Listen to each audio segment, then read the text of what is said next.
All right, good evening, everyone. I'd like to call the Village Board meeting to order at 7:35 this evening. Has this meeting been publicly noticed? Yes, it has. Okay, great.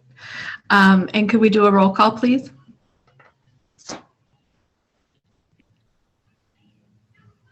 Yes. President McKay, Here. Trustee Warren, Here. Trustee Stokebrand, Here. Is it my audio or is Trustee anyone else Ursula? experiencing issues? Here. Trustee Backhorst, It looks like she's here, just having technical difficulties. okay. Trustee Orndorfer, Here. and Trustee Moore Baldoff is excused. Thank you. All right, moving. So welcome to everyone, Village Board staff and members of the public this evening. Thank you in advance for your time, talent, and service. Moving on to item number 3, special order of business. We have none this evening. Item number 4, consent agenda. Is there a motion to approve the consent agenda? So moved. Second. Okay, motion by Trustee Warren, seconded by Trustee Ursink. Any discussion?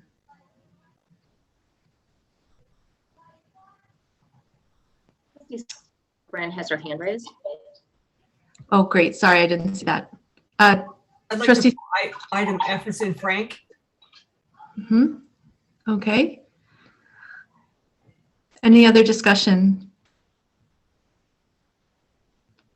All right, motion to approve the consent agenda with the exception of item F, as in Frank. All those in favor, say aye. Show of hands. Aye. Aye. Okay. Any opposed?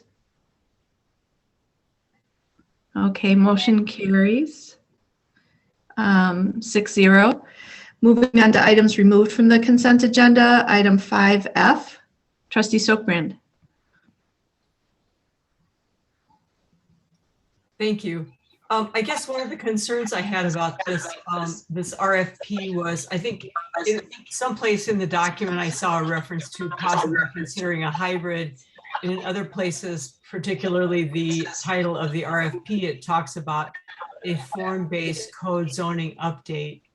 My concern is that we are putting ourselves, we want to keep ourselves open to a hybrid plan and not necessarily completely a form-based code zone update. And I would just like to make sure that that is indicated in this RFP.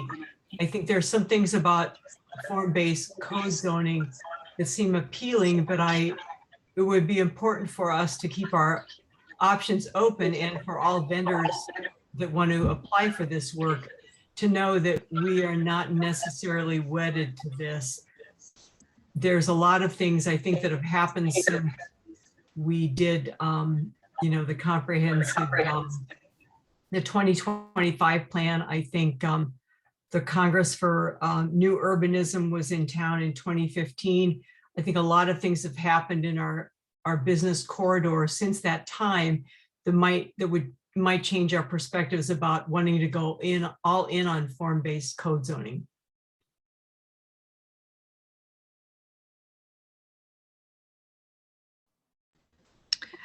Okay, so Bart, do you want to comment on that?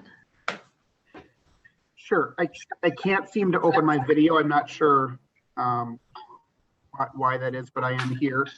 Yeah, my intention definitely was, here we go.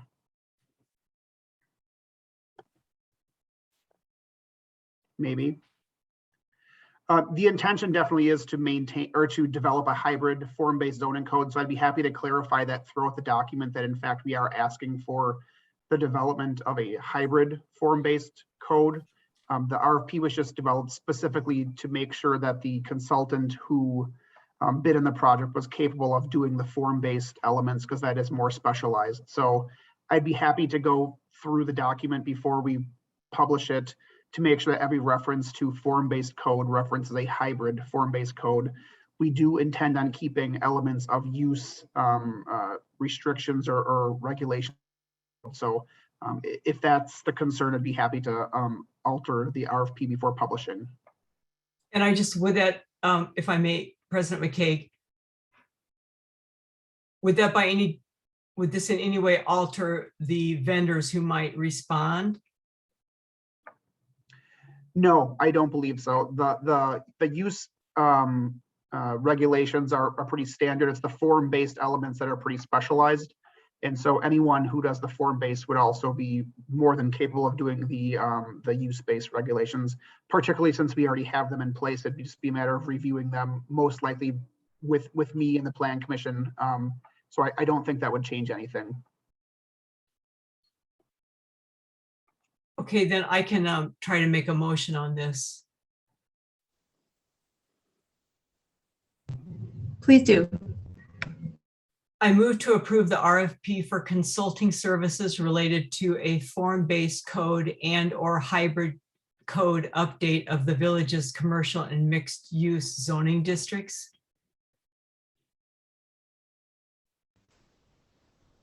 Second. So motion by trustee Stokebrand, seconded by President McCaig. Any discussion?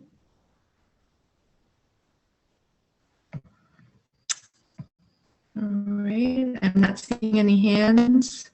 Seeing no discussion, all those in favor, let's do a roll call vote if possible.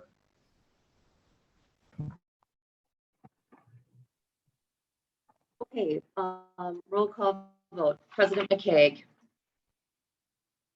Yes. Trustee Warren, Aye. Trustee Stokebrand, Aye.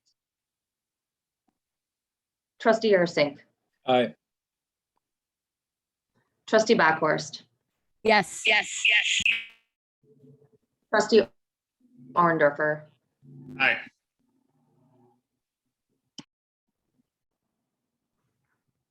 motion passes 6-0.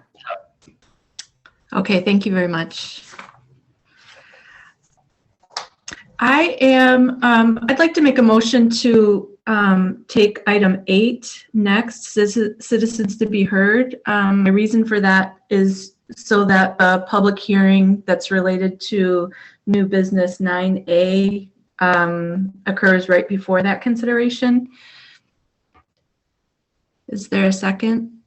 Second. Okay, motion to take item 8 next, seconded by trustee Backhorst. Any discussion?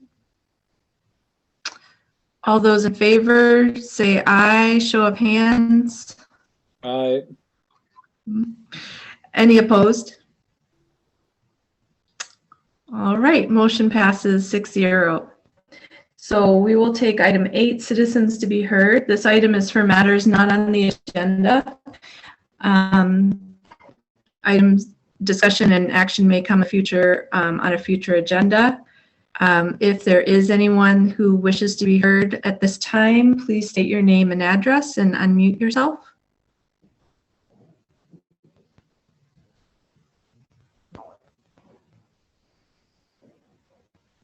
I don't see any hands raised at this time.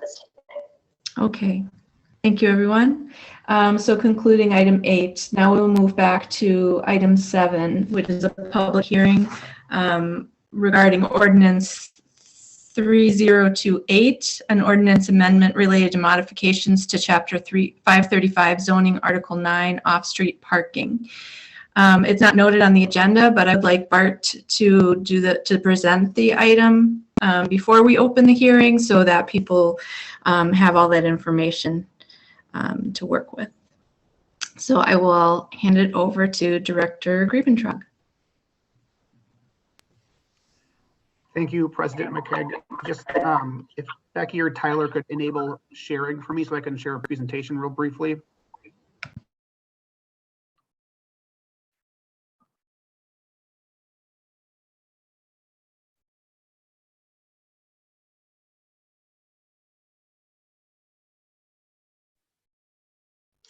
You're now co-host, Bart. Yeah, try now, Bart.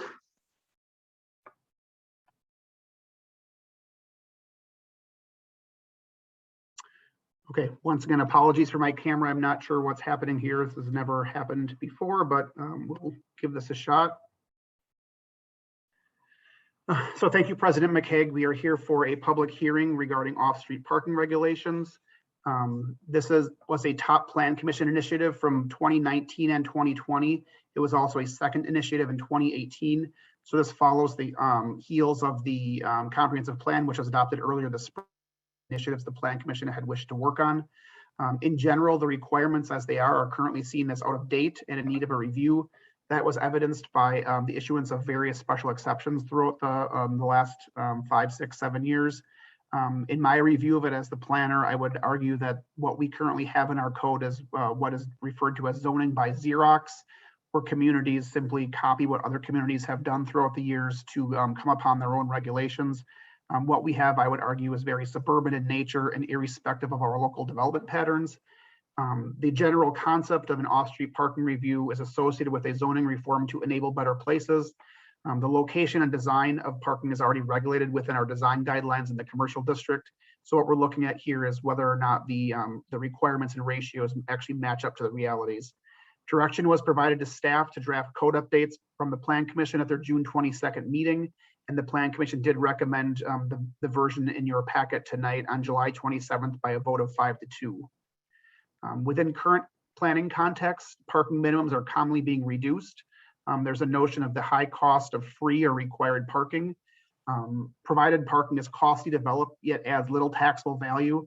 In the case of Shorewood, most of the underground or off-street parking that's been developed with recent multifamily developments has been funded through TIF. And so it does require a lot of public investment to get little taxable value in the end. There's also extraneous costs as well, social and environmental, to excess parking. It does not advance walkability, bikeability, or transit usage. It leads to affordability issues in that the developments that are built require a lot of subsidy for the parking. And there's also equity and inclusivity issues in terms of how they are administered back and forth between other various uses. Many would argue that parking provisions are a function of the market. A developer would not develop an apartment complex if he could not rent it out based on not providing what the market needs. Whereas parking location would be defined by the code, and those are currently in our commercial guidelines already. As many of you may have heard, these requirements are recently being eliminated in many cities, including Minneapolis and St. Paul. I'm not here to compare us to anyone else. I know that we are our own context, but just with respect to current planning context, these requirements are being looked at pretty heavily throughout the nation. Just for your reference, here's a current map. Anything in green is where requirements have been either eliminated or reduced. And so as you can see, it's pretty wide, it's pretty nationwide, and it is expanding as the months go on.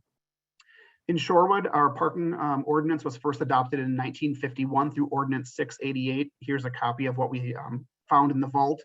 With respect to this, the schedule of requirements, you can see 3B, multifamily dwellings of 3 or 4 family units, 1 parking space per unit. For multiple family dwellings of more than 4 units, parking space equal in number to not less than 87% of the number of family dwelling units therein. As you'll see later on, we are above that. And so prior to 1951, when most of the multifamily developments in the village were developed, we did not have regulations. When we adopted it at a 1-to-1 for 3 to 4. And then anything above that was only at 87% of the actual units. So just for reference, this is what it was. It has been changed throughout the years. With respect to local context, as I mentioned, the majority of the village was developed prior to the enactment of that ordinance. The actual proportion of parking spaces to multifamily units in Shorewood is 0.34. And so the Plan Commission did ask that I provide more factual information on the reality of what we have here. And so I provided a list of multifamily apartment buildings, the number of units, the number that would be required in a 1 to 1.75 reality or 1 to 1.75 requirement, as well as what actually was built in reality in the ratio in total here. This is not the full list. The full list was in your packet. In total, we have 1,960 units within multifamily buildings, exclusive multifamily buildings, not mixed use. Within that, the required spaces would be 3,430. In reality, we have 1,166. Once again, that's a 0.34 ratio. The transportation and parking analysis that the village undertook in 2019 showed capacity for on-street parking. As a result of that, on-street permits have been made available. This was the map that was provided. Now, this is before the on-street parking permits of last year were administered, but that is in actuality only added, I believe, 50 new permits to the streets and 70 transferred from off-street lots. And so in general, this is a map at 2 p.m. in the afternoon. The red shows where we would have parking issues at 2 p.m. At 7 p.m., once again, we're showing total capacity of only 32% occupied. And then at night, when off-street parking for a multifamily building would be most debated, perhaps we have 20%, only 20% of the streets are occupied, and you can see there's very little red on there. So the parking analysis in 2019 did provide evidence that we do have on-street capacity for additional parking spaces if needed. With respect to what is being requested to be changed, the first section I'll go through is applicability. Currently, it is triggered only by new buildings or structures or substantial alterations. So once again, this does not apply to anything that was built prior to the enactment of what we presently have or what we might have in the future. The proposed update would consist in 53546, which relates to permits, and 53550. It would substitute substantial alteration with substantial enlargement. Substantial alteration is very difficult to calculate. It relates to best value of a property over time. It is not defined to be cumulative, so it rarely is ever triggered. Whereas in actuality, substantial enlargement, when we add to the district, is where my recommendation and the Plan Commission's recommendation was to change that to. So that would be defined as an addition that adds 25% or more to the building's total floor area, or 2,500 square feet, whichever is less. We would remove the occupancy or use permit triggers, which quite honestly are confusing to administer. We would, however, trigger things by a change in use. And so if, for example, a building went from an office building to a restaurant building, that would be considered a change in use, and these could be triggered based on the ratios requested. The use categories that are presently in the code would be consolidated from 4 categories into 3. They would remain as dwelling and lodging uses, educational, institutional, or other assembly uses, and business district uses. We would remove recreational uses from the list. Those are primarily within the business district use anyways, and we don't have parking requirements for our parks and things of that nature. The ratio modifications with respect to dwelling and lodging uses in 53547A, we are not requesting any change to the hotel classification. That would still be at a 1-to-1 unit. The recommendation is to modify multifamily dwellings to that same ratio of 1-to-1 unit. Just for your reference, this does maintain required parking. It does not eliminate it as others have done. So we are not going as far as others have done, but we do see this as a positive step in the right direction towards a more equitable community. This was the recommended ratio from the Congress of New Urbanism Smart Code. So that is the industry standard that I have referenced in the Plan Commission meetings. This does align closer with the reality of our built environment. As I mentioned, we are actually currently at a 0.34. For what it's worth, the city of Milwaukee's requirement is 0.67. Milwaukee does also have a lot of bonuses for being close to transit and things of that nature. So the 0.67 is actually rarely that high. And so ours would still be well above Milwaukee's at 1.1. This does align equitably with single family home and duplex requirements at 1-to-1 as well. And this is being done in recognition of the special exception approvals that have been recently discussed, and in recognition of land value and small scale development, which is the reality of Shorewood's built environment. treat all multifamily dwelling units the same. And no changes are being proposed to single or two family dwellings. For your reference, this is the information that was provided to the Plan Commission for their discussion in the two meetings. We provided the existing requirements in Shorewood, Whitefish Bay, Milwaukee, as well as the industry standard SMART code that I referenced. So here that is, we can come back to it if anyone has any questions on that specifically, but the Plan Commission did have that information when they made the recommendation. Secondly, educational, institutional, or other assembly uses would be located in 53547B. We would seek to create a general requirement of one space for every 500 square feet of floor area or 5 seats at maximum capacity. We would maintain separate requirements for hospitals and nursing homes based on the intensity of their use. Those uses would require one space for every 4 beds plus 1 parking space for each 4 employees. Similarly, we would slightly modify and keep the school requirements. A primary school would require 1 space for each faculty member or employee, and secondary schools would be 1 space for every 7 students and 1 space for each 4 faculty members or employees. Once again, we shared comparisons to Shorewood, Whitefish, and Milwaukee with the Plan Commission during their discussions. The third category would be the business district uses in 53547C. We would create a general requirement, once again, of 1 space for every 500 square feet of floor area above 2,500 square feet. That threshold does acknowledge the small scale built environment of the village. And so, as I mentioned before, we've oftentimes given special exceptions to smaller businesses that simply don't have the room or capacity to add on-street off-street parking spaces to their property, but we do enjoy the walkable environment of our small scale business district. So this threshold would acknowledge that. The 2,500 square feet threshold also does align with the substantial enlargement classification that we discussed earlier. Once again, we would maintain some separate requirements for more intense uses. One of those being auto service stations, 1 parking space for each island of gasoline pumps, plus 3 space for each service stall. Medical, dental, and veterinary clinics would be approved by conditional use through the Plan Commission with a guidance of 4 spaces per practitioner. Once again, the comparisons for Shorewood, Whitefish Bay, and Milwaukee were shared with the Plan Commission during their discussions. We would also add a category to adjustments to allow for adjustments to requirements. That would give credit for the reduction for immediately adjacent on-street parking. Once again, acknowledging that on-street parking at night, the spaces most near to that development could qualify for those on-street spaces if adopted as is. There was discussion of providing credit for transit access, which Milwaukee does. However, the full district would qualify since we do have pretty adequate bus coverage through the Red Line, Green Line, and others. And so any development in the commercial district would automatically qualify, so it made no sense to provide a bonus for that. We'd also update some of our general requirements in 53549. This would allow for tandem spaces. So that's a space where one unit controls both spaces, either front to back or top to bottom. We have allowed this in the past within the Cornerstone development, the Collectivo building on the north end of town, where there are tandem spaces in the basement. Those had to be allowed through the planned development district process. But since they are controlled by the same unit, it seemed to make sense and be a more space efficient option to allow them. We would remove the wheel stop requirements. That just doesn't match the reality of what we could actually enforce in the village. Screening of parking lots would be triggered by occupancy to be reviewed by the design review board. We would add an allowance for up to 2 vehicle parking spaces on residential properties subject to required green space.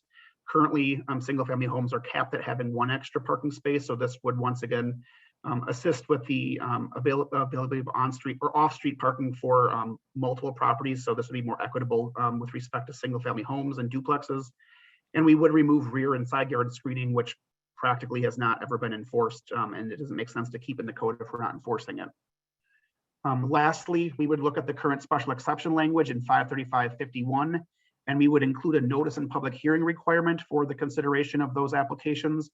The notice and public hearing requirements would be the same as our conditional use permit, which calls for a class 2 publication, which entails publishing it in the newspaper twice and then having 10 extra days before the actual meeting. So in actuality, this delays applications from being heard by at least a month, and that gives the public more time to ask questions and find information on it. It would also specifically require a 200-foot radius made property owners within 200 feet of the application. And so that would be updated to the special exception language if adopted as recommended.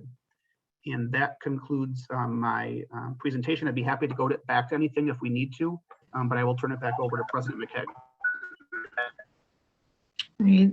Thank you so much, Bart. At this time, I'd like to open the public hearing at 8 p.m.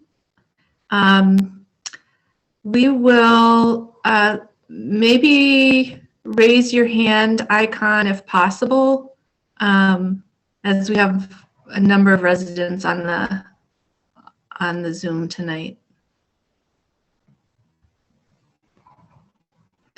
Is there anyone who would like to be heard on this matter this evening? I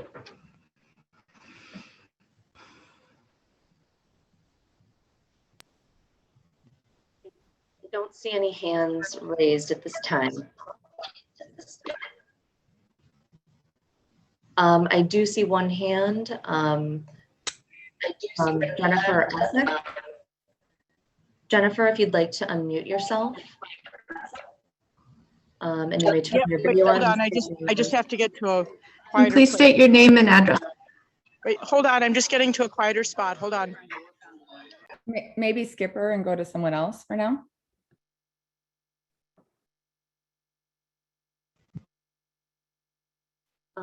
While Jennifer is getting to a Jennifer, are you with us?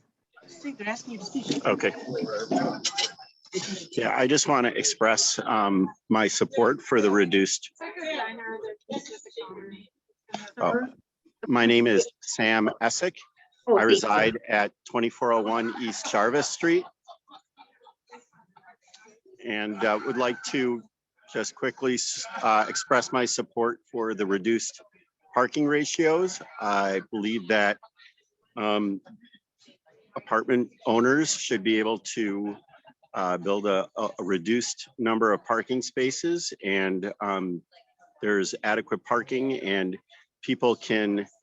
many people do not have cars and do not need parking within the parking within the apartment complex.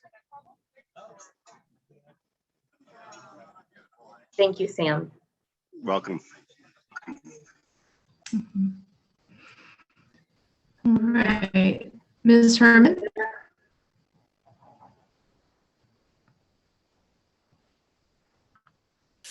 Hello. Yes, Ms. You'll Herman, have if you to could turn please your state your stuff. name and address. Vicki Herman, 4071 North Stoll. I am not in favor of the change of the parking regulations. I am very concerned, especially about the apartment building that is proposed to go in on the corner of Oakland and Lake Bluff. It will affect North Shore Boulangerie. It will affect Goody Gourmet, the tavern that's on that block, and I will stop there, but other businesses. A little personal background. I have lived on the east side of Milwaukee. I have lived downtown Milwaukee. I found it to be not a very conducive living situation for families because of the traffic. If you change the parking regulations, it will create an unfamily friendly village. I do not support this. I would support 1.5 so that we are very similar to what is in Whitefish Bay. And I want to commend President McKeag at the I can't remember, the Human Relations Committee. Is that the name of the committee? Okay. She recognized us as a suburb. We're not a city, we are a suburb. Our fire department is the North Shore Fire Department. We are a village, we are a suburb. We need to protect our suburb so that we do not become just like the East Side or downtown or the Third Ward. Please vote No.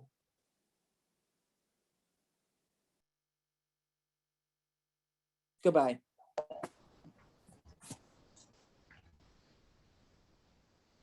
Thank you. Vera Brandt. Hi, it's actually Andrea Brandt. That's my daughter's name and I can't get it off. Won't let me change the name. So I live at 4054 North Stowell. And I have a couple of points. Like, one thing that I'm really concerned about with this is we're operating under this theory that if developers don't have to include parking, that they will charge the renter less. And I just want to know if there's logic behind that, if we have some sort of a way of monitoring that, like, because as a developer, I'm pretty sure they're going to charge whatever they can at the market rate.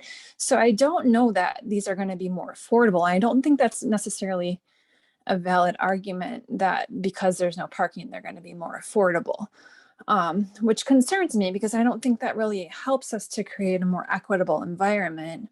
If these are still expensive apartments, essentially all we're doing is reducing costs to that developer and increasing their profit margin, while, you know, potentially adding more traffic to our streets by more cars parked on them, which could be a good or bad thing. It's, you know, it's hard to say. So, but regardless, like for little kids, the more cars, the less safe it is for them to like be outside riding their bikes and things like that. So that's one of my concerns. I just wish there was a way to regulate the rate of the rent if they do or don't have, you know, parking.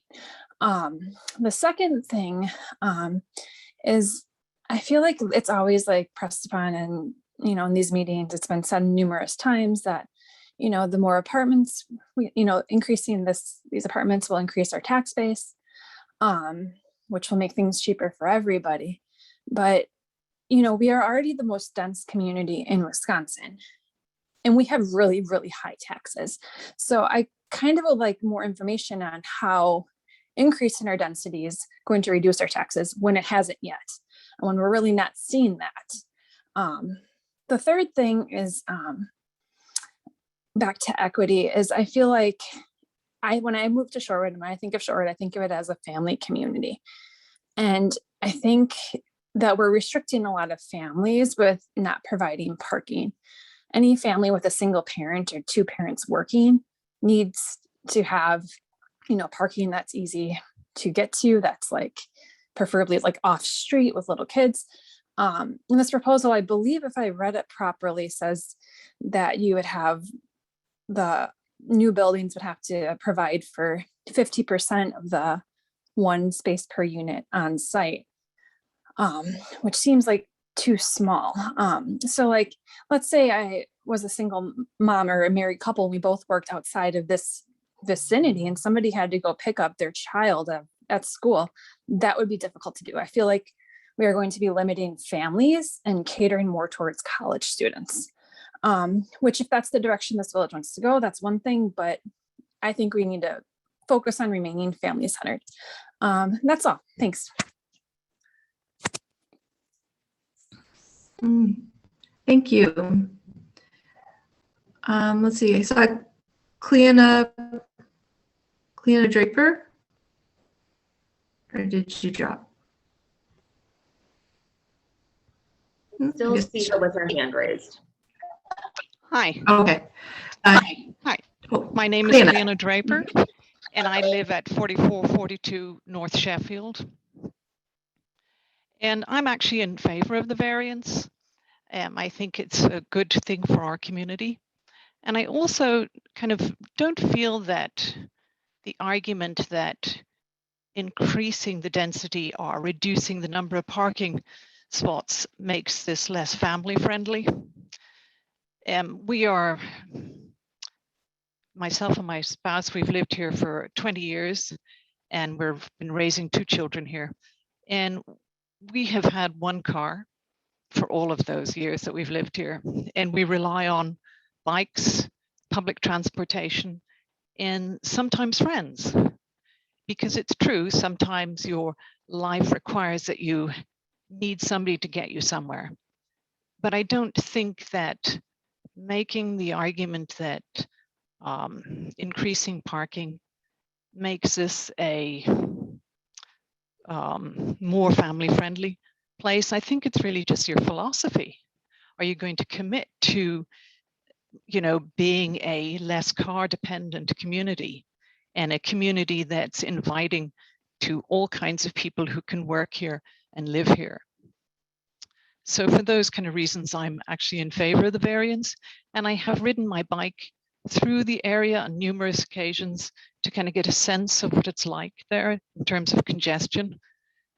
And I think it's very manageable. Most of those buildings have driveways, have garages where they can park cars.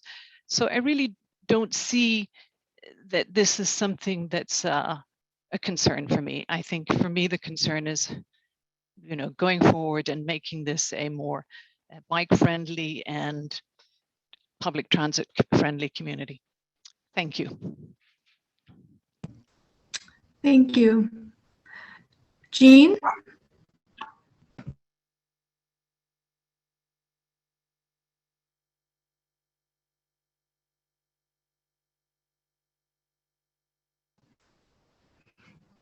Jean, can you unmute yourself? There, can you hear me? Yes, thank you. Okay, there we go. Bart, that was a very nice presentation. Thank you. Sorry, state name and address. Oh, I run a business at 4401, 4403 North Oakland, North Shore Boulangerie. So again, Bart, thank you. It seemed like in that presentation, you could boil it down to a couple reasons other than philosophy for going forward with changing the ordinance and the number.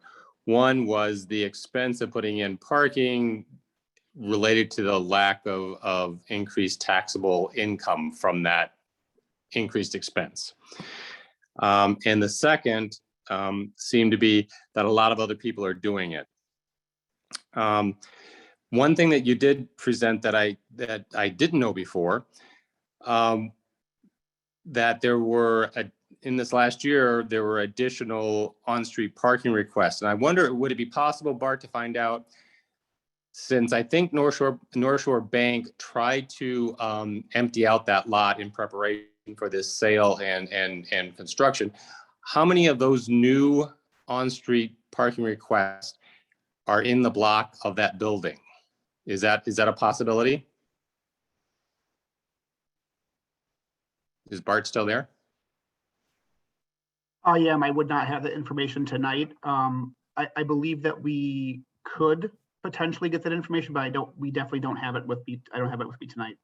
Okay, that might be useful because I know when Ann and I were talking a couple weeks ago, and she mentioned in passing that there was no cars in the North Shore Bank parking lot, and fortunately, I happened to be standing in the dining room at 4401 looking at the parking lot, and it had 8 cars in it. Now, I don't think they were supposed to be there evidently, but they were. And once you close that lot, those vehicles don't disappear into thin air. They go someplace.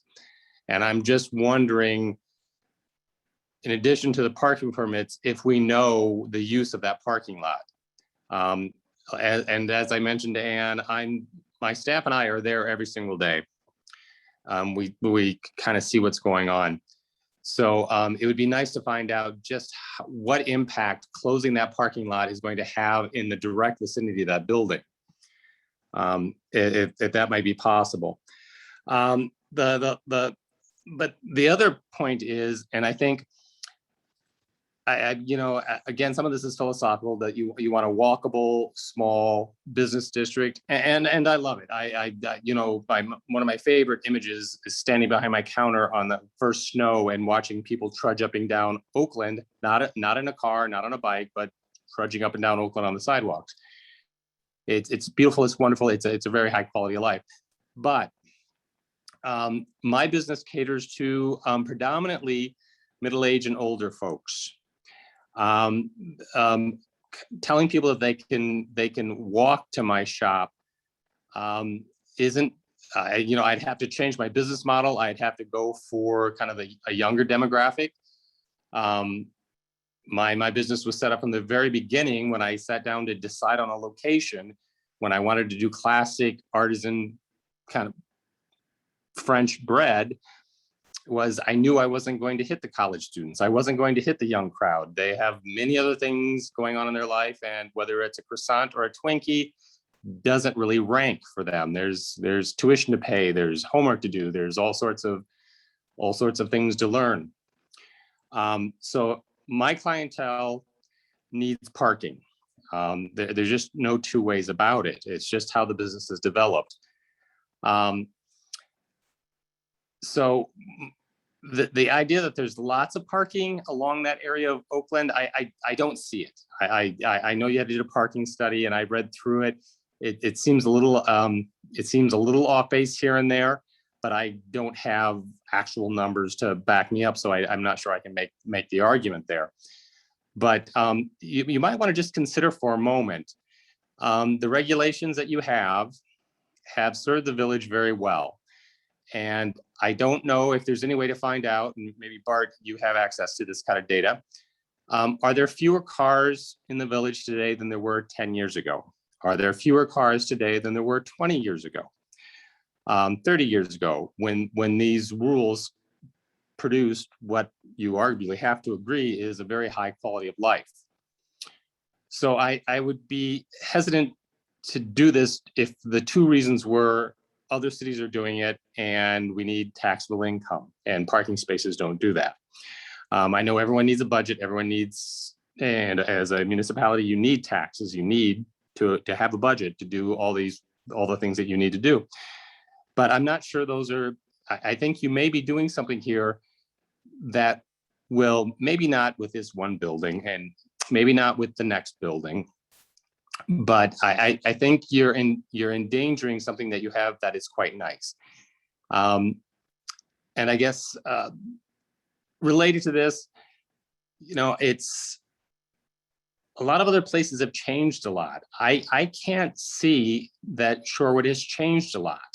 We're not an area that's had a huge influx of young tech workers that are distorting housing markets and distorting services and stressing infrastructure. I mean, Shorewood, I imagine today looks it's structurally, is socially and economically much like it did 20, 30, 40 years ago. And you might say that that's bad. I don't think it is. I think Shorewood got it right the first time, and provides what is a very high quality of life, despite or because of the density. I'm not sure how that all works, but I would caution you against using the taxable income as too big of a marker here. I think developers are in the business of turning a profit, as I am. I mean, I'm running a business, but handing over this sort of public resource to a developer, or many developers, if you change the rules going forward, it's going to put some stress on the system. It will preclude some people from participating in your business district. So I don't know if you have at your disposal, or whether you've heard why this particular developer cannot put more parking in. Is there something structural about this lot that does not allow for this? Or is it simply it's cheaper, or he can't get funding, or she can't get funding from the bank if the price goes up? Mr. Webb? Yes. If you could keep your comments to the ordinance that's in front of us. Say that again, please. The matter that we're speaking of this evening is revising the parking code and not any developments in particular. But I think we've already talked about development. That's We're not why. No, Mr. Webb, we're talking about revising the parking ordinance, not about any particular development, existing or future. So that's what she's asking you to limit your comments to the item at hand. And I might also. I think we've already had 3 comments on development prior to mine, no? Well, that doesn't, we don't continue on the wrong path then. So, I mean, I think the president's been generous in letting people speak freely, but the rest of the people should know the item at hand is revising the parking ordinance. And that's what we're talking about tonight. Okay, the question, then we need to find out, are there more cars in the village today or fewer cars in the village today than there were 10 years ago, 20 years ago, 30 years ago? That's what this parking ordinance will deal with. Thank you, Mr. Webb. And Mr. Webb, if I may, I would like to say clarify that my point during our discussion that evening was saying that there may be people that are parking in the North Shore Bank, former North Shore Bank parking lot now because it's vacant, but that those spots are not available with a new owner in any use. Which makes it even more. Moving on, thank you for those comments. President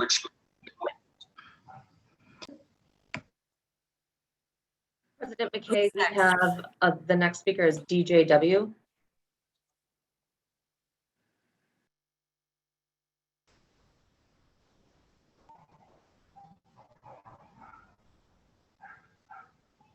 President McKay, did you want to select somebody else? No, go ahead and state your name and address. Puppeteer. My name is Daniel Walsh. I live at 4024 North Stowell Avenue. I don't know how many meetings this has been since last March that we've been on talking about this one issue. Essentially, this one issue that is now attempted to be codified in a new zoning. But I'd like to, at least for those members of the board that haven't been on all the Plan Commission meetings and haven't been watching the Board of Appeal meetings, I think it's important, one, that we understand that the position by several of the board members, by some of the staff, they brought to this matter a perspective that they are very sincerely anchored to, and they have never been willing or interested in any real information to the contrary. Bart's presentation, which I've heard probably 3 times now, starts out by saying that, in his opinion, our zoning code represents zoning by Xerox. That is a denigration of all of the previous village boards and all of the previous village planners and all of the people that have provided input on these zoning code changes. The last time the parking section that we're talking about that reduces the number of spaces per unit was changed was 2006. It was not 1951. It has been an evolving document. I don't know what happened after the high rises were built in the 60s or 70s, but obviously in the 1950s, when a lot fewer people were parking cars, a lot fewer people had cars, a lot fewer people living here in Shorewood, or at least of driving age were living here in Shorewood, we needed a far less parking. So as the reality changed in the village, they changed the code. So for him to say that what we have is zoning by Xerox with zero support, he's provided no evidence of this. He has simply said it. So it'd be really nice if you're going to say things like that, that you provide some evidence as to why that's the case. He said that the market is what should determine how many parking spaces a new development should have. I'm a commercial real estate broker. I've represented property owners and developers around the market. The market will not protect the interests of the village under any circumstances. If you simply let people build whatever they can, they will build whatever they can. And all of the neighbors and all of the other building owners will suffer whatever the consequences are. It's not necessarily bad, but it can very easily be bad, and it is often bad. Bart made very inappropriate comparisons about what's happening in Minneapolis, what's going on in the city of Milwaukee, across the country. I don't know how many green dots there were, but let's talk about in comparison to how many places like Shorewood there are across the country. Again, he just throws some numbers out there. There's no detail. There's no really clear connection. He just provides this information as if it were authoritarian. It's not. Mr. Walsh, Mr. Walsh. Yes? Point of procedure, Mr. Walsh. Yes? If you could please make your position known without commenting on staff. Well, this is a super important item, President McKay.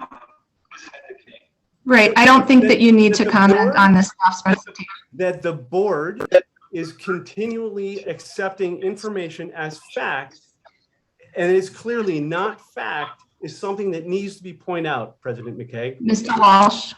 Yes, President McKay? Yeah, the presentation is supported by documentation. So please conclude your comments.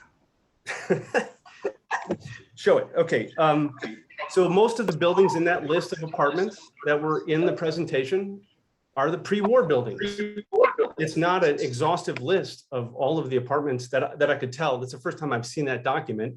But if you poll the existing property owners about what they have and how much they need and how much it affects how much the parking affects the rent and the vacancy, they'll tell you a lot of different stories.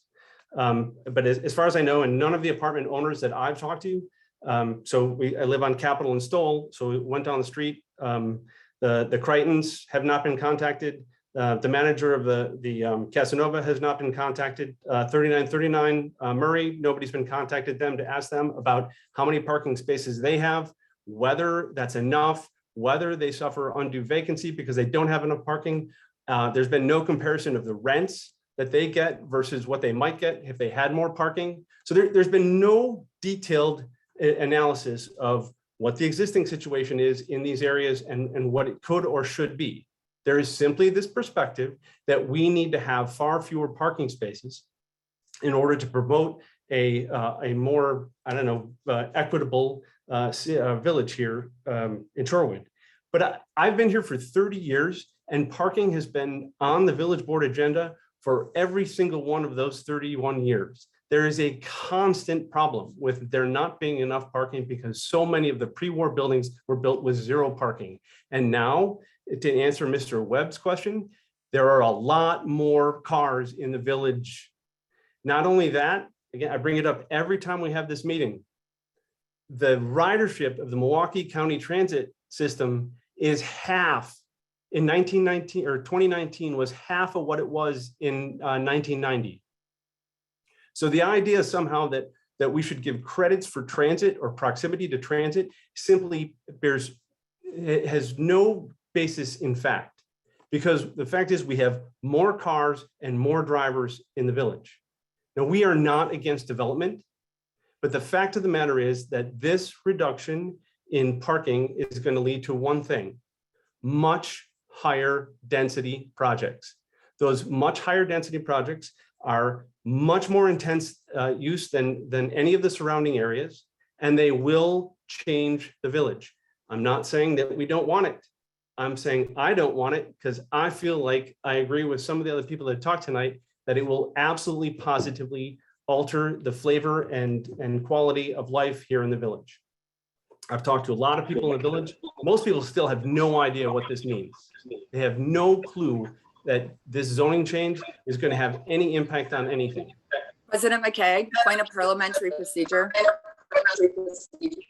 Yes, Trustee Bockhorst. Is there a limit on time? As Mr. Walsh has said, No. we've heard him many times, many emails, and I understand he owns a variety of Trustee properties in Bockhorst, that I'd be area. happy to yield. I am the floor in talking just a to the minute. village Keep president going on. right I'll be done now. in just a minute, Trustee Bockhorst. You've had plenty of time to President McKay, I talk, was wondering Trustee if we're Bockhorst, limiting- over and over and over again. Mr. Walsh, Okay, the I'm trying last to two speak things with I'd the like to say. president. The last two things that I'd like to say. Point of order. One Point of last- order. Mr. Walsh, thank you for your comments this evening. Trustee Bockhorst. Mhm. The smart code is not an Okay. industry standard. Please conclude. I am. The smart code is not an industry standard. It shouldn't be presented as one. It's not accepted widely, although it's developed by an excellent firm. It is not an industry standard. And then finally, I can't understand why we're putting the cart before the horse here. It seems like we just approved the hiring of a consultant to do form-based zoning for the village, and you're making probably the most significant change to the zoning code that's been made in the last 50 years before that consultant has a chance to opine. Thanks very much for your time. Thank you. I have been asked to limit the time that of the speakers. I guess what I would say is if you, I want to encourage public comment. If the points that you want to make have already been made, if you could note that rather than repeating, that would be appreciated. Thank you. Jennifer Vulpes. Hello, can you hear me? Okay. Jennifer Cooney Vulpes. My address is 4331 North Alpine Avenue. And I have to say, Jean touched on what I was going to say. And one of the things, what first I want to say is Shorewood's really attractive, has been attractive to me. I grew up in a suburb of Chicago. It was pretty uniform. We were all families. There was not very many old people, not very many young people, but Shorewood has always been sort of covering all those bases. We've had elderly people live next door and very young people, and it's been terrific. It felt like a real town to me. So that being said, it seems like this is a philosophical discussion about what we want Shorewood to be. And I think it's a broader discussion, and everyone seems to be coming back to that same question.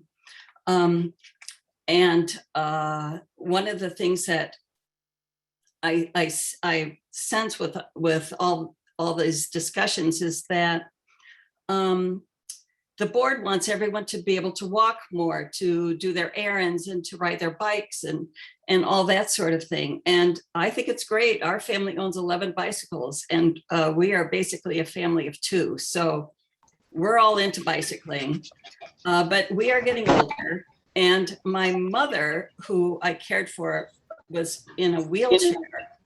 And there's no way I could have put my mother on a bicycle in order to take her to either doctor's appointments or, shopping or anything like that. So I think by restricting parking for people, you are also restricting the movement of older citizens. The apartments that you're discussing, I know that's not part of this, but you're restricting parking for them. And so it makes me wonder if you're trying to just control the population of Shorewood to just be young, healthy people that can ride a bicycle. So I would object to restricting the parking. I think we should keep it just the way it is. Thank you. Thank you. Okay, I am going to have to limit speakers so that we can move on. Mr. Mark Wahurst. Sorry. Am I on? Yes, you are.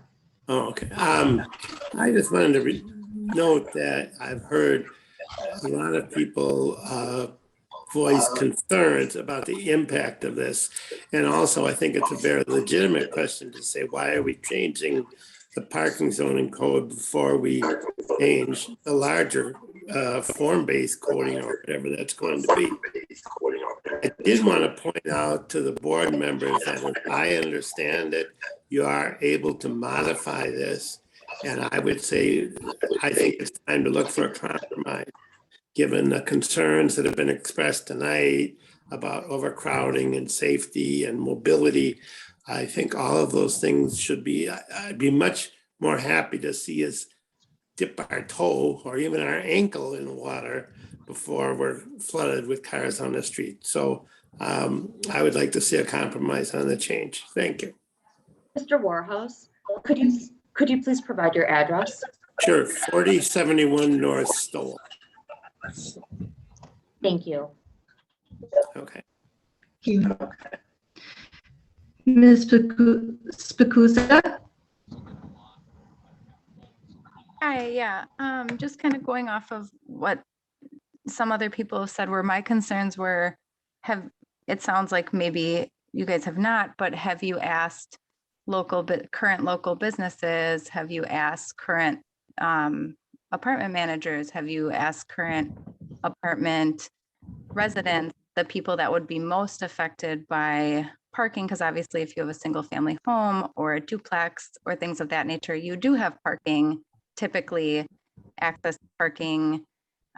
So then it's not really as much affecting those individuals as it is the residents in apartment complexes, business owners, and things of that nature. And then also just to reiterate that there are a lot of people with physical mobility challenges, and we also live in an area that has inclement weather for many months out of the year. So that would also affect the walkability, bikeability, and things of that. And I think that the residents that are physically able to bike and walk do utilize that.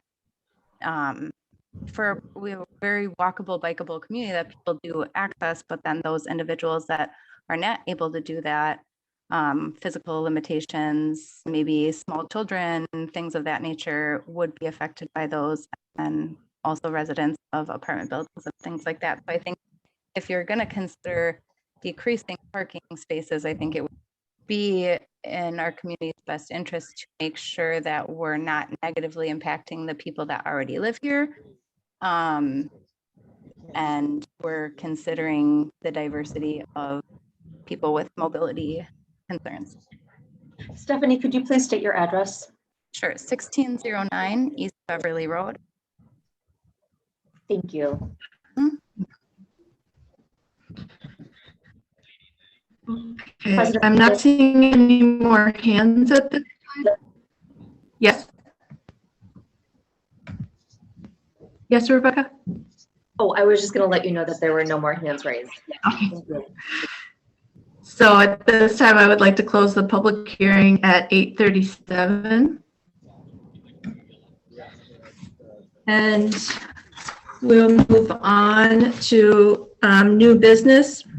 Item 9A, consider ordinance 3028, an ordinance amended related to modifications to Chapter 535 zoning, Article 9, off-street parking.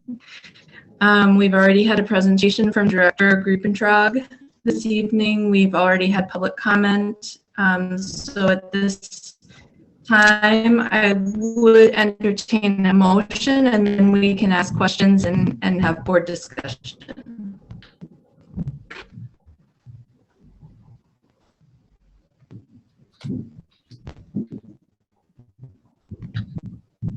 Go ahead. I'll move to approve ordinance 3028, an ordinance amendment related to modification.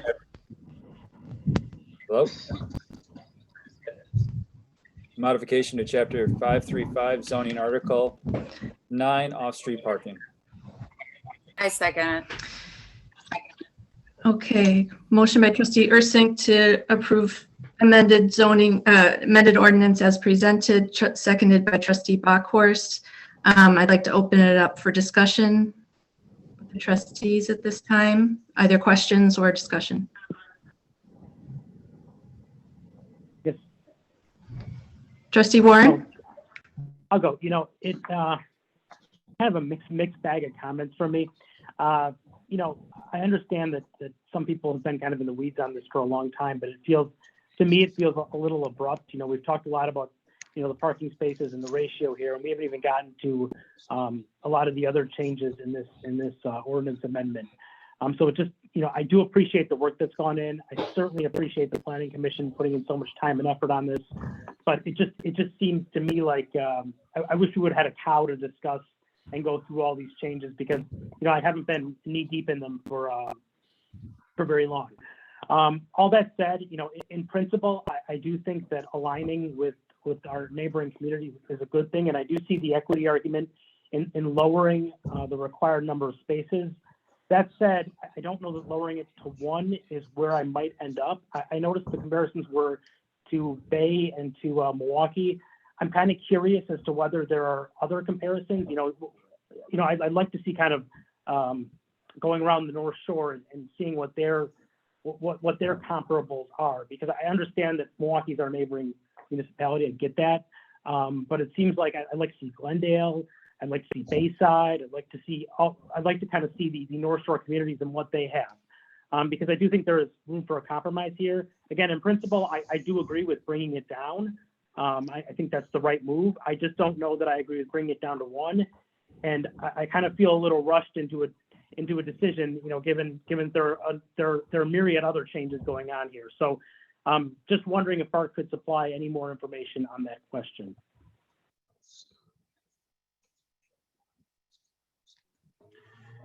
Yeah, I obviously, I don't have those at the ready. I just will say that I chose Milwaukee and Whitefish Bay just in terms of land use. That is the most comparable in terms of driving through Shorewood, that you would feel like you're also in Milwaukee or Whitefish Bay. Whereas the further you get away from the older development patterns, the less comparable it is. But if that's something that's requested, obviously that's in everyone's code. I could find that for people. The reason I chose Whitefish Bay and Are you going to work?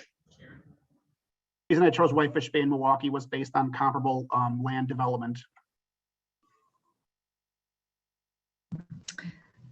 Yeah, so one of the things that we discussed in Plan Commission is that village is a government designation, so unit of government based on style of government and staffing, whereas land use, so we are a village by designation, but land use wise, we are an urban land use format. And I should say, if it turns out that the body is not ready to take action this evening, we can, certainly you can withdraw the motion and we can defer the matter and bring it back. So the options tonight are to pass it as presented, to approve it as presented, to approve it with modification, and amend the ordinance that's presented, or to take no action and defer. Other questions and discussion from trustees? Trustee Arndorfer has his hand raised.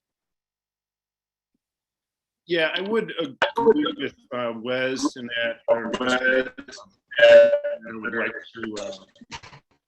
I'm open to reducing. I think 1 might be a bit too far. Particularly with the credits for adjacent parking spots on the street. Just looking at hypotheticals, if God forbid, the parcel at 2201 13th to 2213 capital were raised, i.e., City Market, and replaced by a development as small as 24 units, that could put 8 cars on the street right away, and that stretch of Maryland is pretty packed. Morning, noon, and night. I mean, there's not a lot of room for parking on there as it is, and that, you add 8 cars to that, in addition to visitors, in addition to, spillover from those spots. If there are 2 adults living in one of those units, the odds are pretty high that they're going to have 2 cars.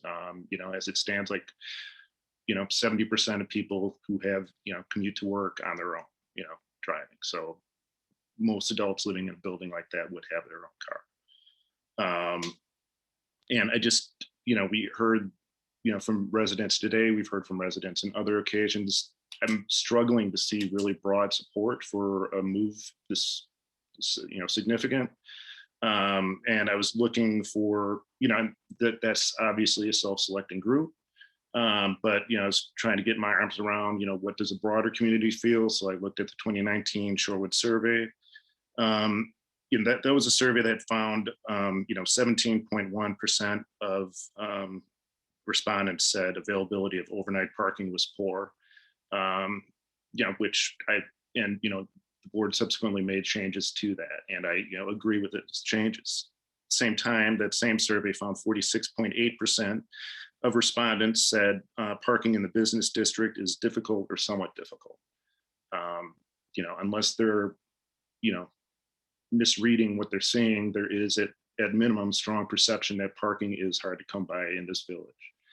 And I just think that, going to one does not reflect that reality. And at a minimum, if we wanted to go to one, we have to do a lot of work to bring the community along to that and demonstrate, the hows and whys. And I don't think, we clearly have not done that at this point. So I, echoing Wes, I'd like to see, how does the 1.5 ratio work in Whitefish Bay? What have they done to implement it? How have they adjusted based on different scenarios? I'd be interested in looking at TOSA too. I mean, it's not contiguous, but, older community like ours, would want to try to understand how cities have used tier ratios, maybe a certain level for denser, more congested areas and another ratio for less congested areas. I don't know if Milwaukee has anything like that, but I'm sure other cities do. This is not going going to one would impact different streets differently. Streets along Capitol and Oakland would be the most impacted. For the way you get from that to less impact, so maybe there's I'd be interested in trying to get a read on the pros and cons of going to 1.5, 1.25, or 1 ratios when you apply that to some of the susceptible to change parcels around town, some of the areas that might actually see some conversion in the coming years, so that we can get some perspective on what it would look like in actual life. And I would, agree with previous commenters who did to get a read on how many cars we have in the community now compared to 10 years ago. Those are my comments. Thank you.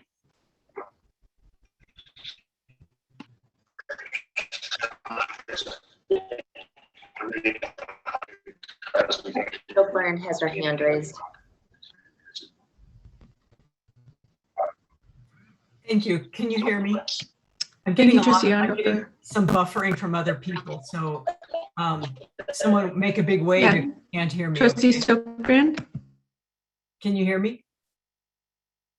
Okay. First of all, I guess I'm wondering, did the bid weigh in on this as an organization? I did attend their, I attended their July meeting, and they did have a conversation with me, but they did not provide a formal response, but I did attend their July meeting. Okay, so that's very telling to me. If the Business Improvement District refused to take a stand on this, they were very supportive. I'm sorry, they weren't asked. There was a lot of support. There's a lot of support on the board. Okay, so did they take a vote or not? There was no formal vote, but there was a big discussion with Bart, and there was a lot of support in the room. Okay, well, that's interesting to know, but hard to understand. I've got to say, more people in the community to visit businesses is a good thing for our business community. So I understand, but a vote and a vote count would have been helpful. I would agree with Trustee Warren and Trustee Arndorfer that this seems to be premature. I'm wondering why we're separating this from the form-based zoning. We're hiring a consultant. We expect to spend tens of thousands of dollars. I don't understand what's the rush here. Transportation is critical for living and for work and recreation. I would have a hard time supporting this without a memorandum of understanding or a contract with Milwaukee County for a consistent, if not increased, bus service.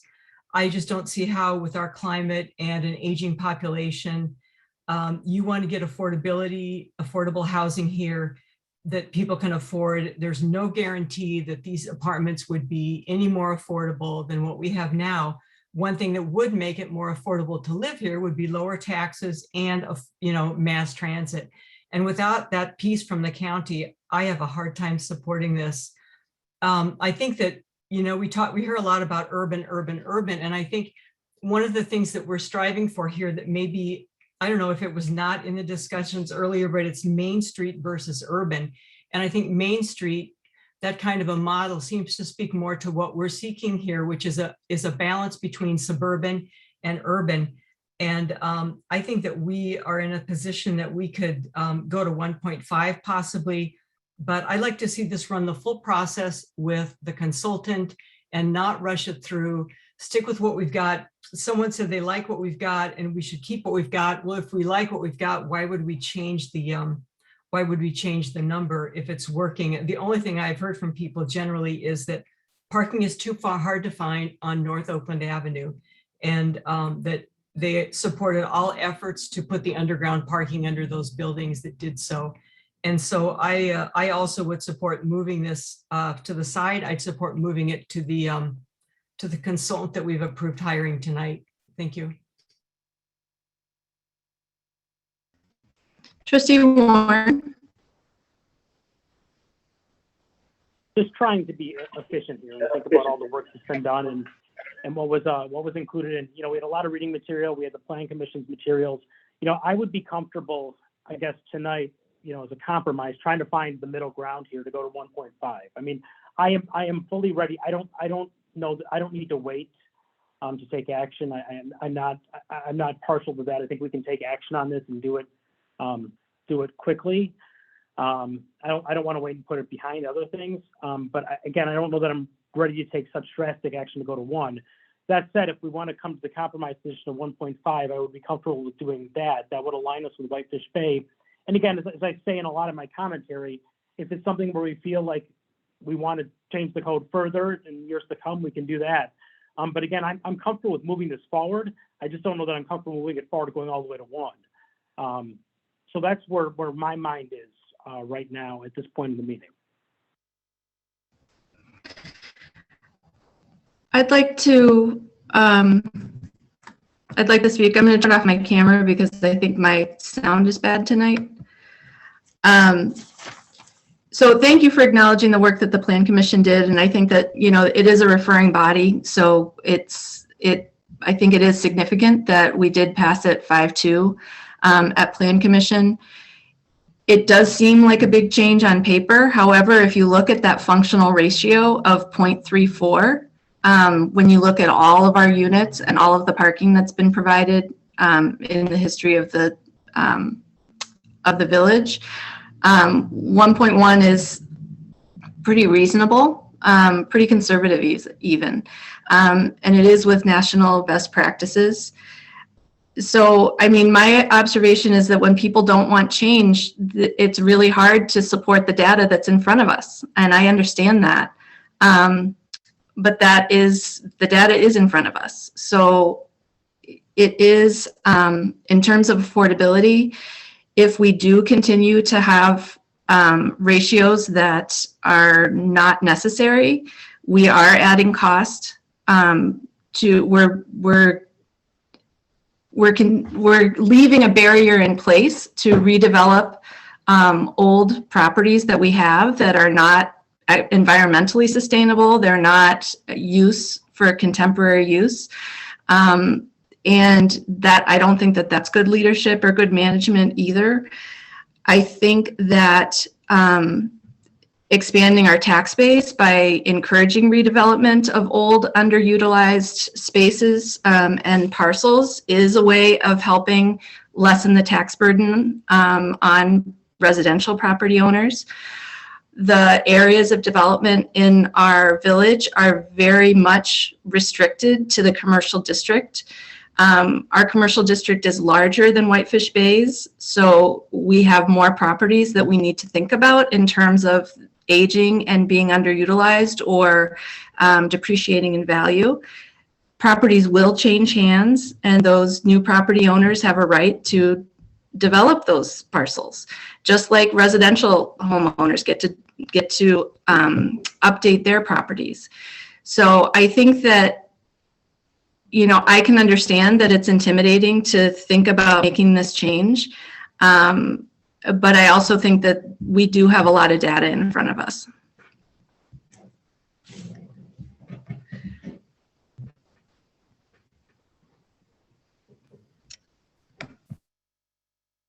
President McKay? Trustee Buckhorst? Thank you. So I'll try to keep this very quick. I want to first thank Bart Griepenthag and all of the other staff members that have worked very long and hard on this. These are experts in the field.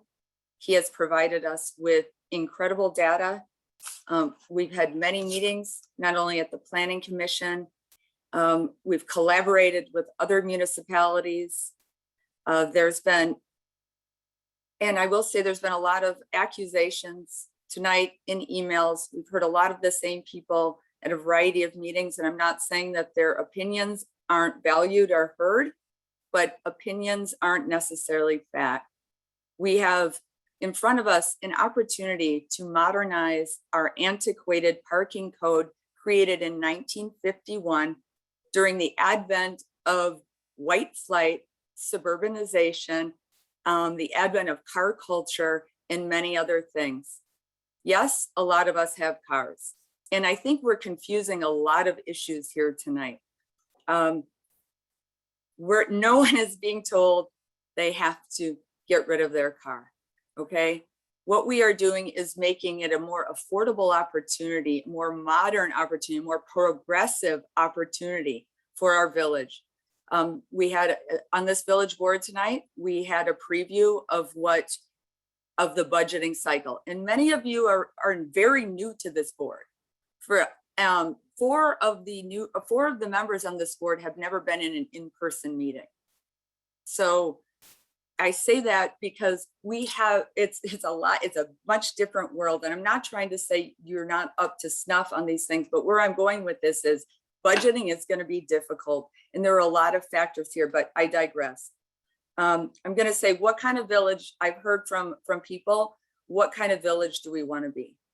Do we want to be true to our vision 2025 that says we are an open, welcoming village that promotes all walks of life? We just passed a and it says many, many other things that encourages multimodal transportation opportunities. That is one that promotes sustainability and a variety of things. There is nowhere in our Vision 2025 or even our comprehensive plan or any of the other visioning and plans that we've adopted in this village and that I've seen since my 9 years of tenure on this board. In the comprehensive plan that we recently adopted, three of the main points discussed redevelopment in this village. And I know there were a lot of questions earlier in the budget meeting about how we continue to grow as a municipality tax-wise.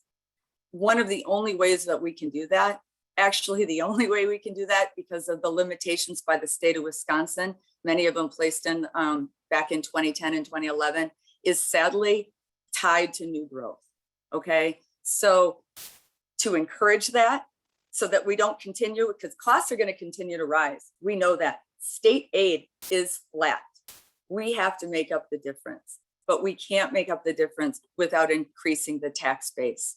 Now, I know that's hard. That's a bitter pill for many to swallow, but it makes it incredibly more expensive to redevelop or to develop when we're required an excessive amount of parking. It's about $30,000 or so per parking spot in order to do that. And where do those costs get passed on?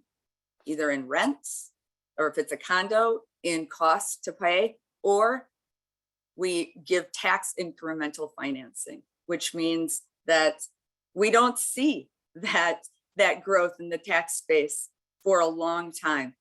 But going back to, I have a feeling this is going to lose tonight. And, c'est la vie. We can go another year without modernizing this village. But I'm going to be pretty sad about it because we tout ourselves as a progressive municipality that encourages so many things. But when we can't align our 1951 parking code and our land use with what we say that we represent as a village, we are really doing our residents a disservice. I've heard parking is difficult in this village, in a variety of places in the business community on certain streets. we have the opportunity, we're on the village board, you guys. We can change the rules regarding parking in those districts. We can make 1 hour parking, 2 hour parking, a variety of things. So if we've all heard that parking is so difficult for so long and we haven't done anything about it, again, shame on us, okay? So I would hate to use that argument to curtail us from making some progress here. I also have heard the word compromise. I'm not sure what the compromise is in that. I will say I advocate for doing what downtown Milwaukee and other areas have done, or Minneapolis, Portland, a lot of really progressive places that have great urban planners that, again, are looking for many of the same things that we tout. And that would be to go to 0 requirements. The high cost of parking and building parking gets passed on to everyone. And I've also heard a few things that just can't happen. So a memorandum of understanding with Milwaukee County, we cannot force any other governmental body to do something, either now or in the future. So the fact that the Milwaukee County bus ridership is more or less, that's based on ridership. And that's also incumbent upon us. If we want to increase service, then we can promote ridership in this village. There are a variety of things we can do that we are not doing. And I would really, really hate for this to be not hate. I mean, again, if it doesn't pass, it doesn't pass. But one more thing for us not to do. I've also heard, well, this is, taking, oh, this is too, we've been working on this a long time, guys. I've been on the village board for 3 terms. We have, as one of the earlier people said, been talking about parking every year. We have been making adjustments to the parking, not aggressively enough, in my opinion. But some of you remember that we have had some very troubling boards in the past where nothing really got done. And now we have a lot of work. And we can't continuously push things off. And yes, as President McKeag said, making change and something like this can seem big and scary. Ann was on the board, so was I, when the Marcho Market project came to town. And that was the most contentious thing that happened in this village since the great library wars of 2002. And I only laugh because people talk about library wars, but we talk about affordability. And no, there is no guarantee that developers going forward are going to have affordable units. But what I can guarantee is if we insist that they have 1.5, 1.75 parking spaces per unit, that those are going to cost a heck of a lot more, and affordable housing opportunities are going to be a heck of a lot less. Okay, so that's a guarantee. The guarantee that they will build affordable housing does not exist. However, we all extended our last board by unanimous vote closing of a TID in order to put money towards affordable housing. And so if we don't do that, we missed out on the opportunity of giving that money back to the municipality if we're not going to actually put our money where the mouth is for a whole year during a pandemic. So I know it seems scary, especially for some of the newer members. This takes guts, but we're elected to make tough decisions. And we have Bart Griepenthal, who has worked, he is an expert in the field. This is not just superfluous. I've heard a lot of, I call kind of offensive comments from some people here regarding our planning director. That if we don't believe the information that our staff, our directors are bringing forward to us, then again, as a board, we need to do something about who sits in those seats.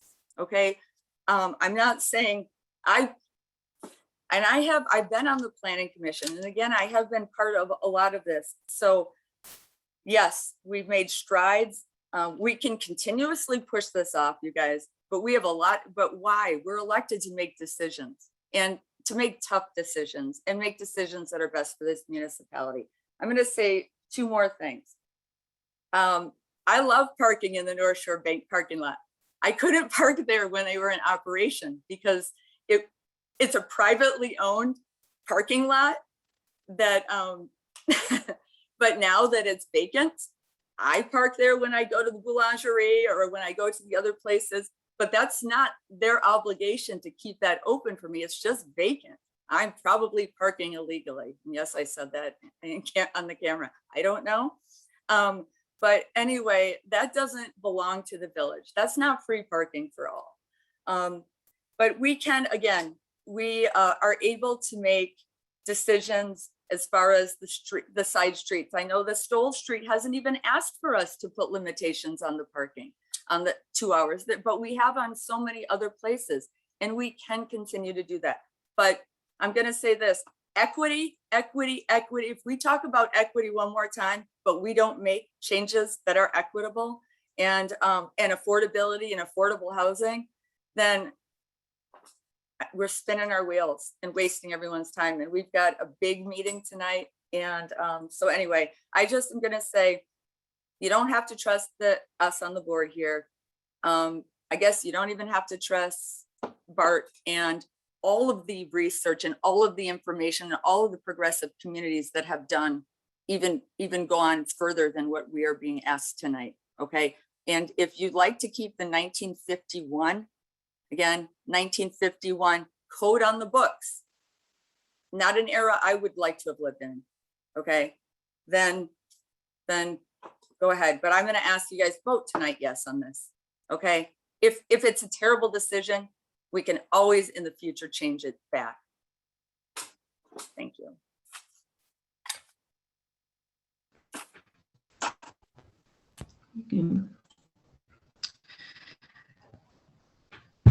We have a motion on the floor, first and a second. Trustees, do you have any more questions? Or I don't want to start repeating ourselves. We've been at this a while. Trustee Ursink. Yeah, so just kind of getting a sense of where everybody is tonight. I'm getting a strong feeling that this probably needs a little bit more discussion, board discussion. What are our options moving forward? Is, if I withdraw my original motion, which I'd rather not do, I'd rather vote on this, but looking at this, the big picture here, I think we'd be more productive to have a more of a conversation between the board and kind of get on the same page of what we'd like to do for the village. What are our options moving forward, Rebecca? You could move to withdraw. So that is an option that you have before you this evening. The board could also decide to take this up at a committee of the whole at a future date after budget concludes. We'll be tied up with budget for the remainder of September. So that would be an alternative option.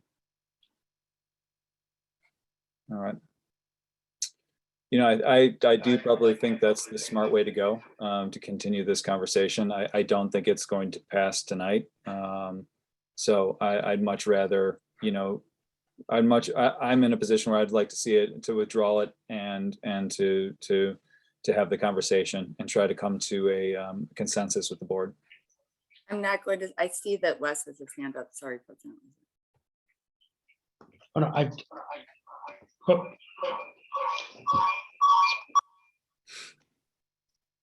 sorry, I put my hand down.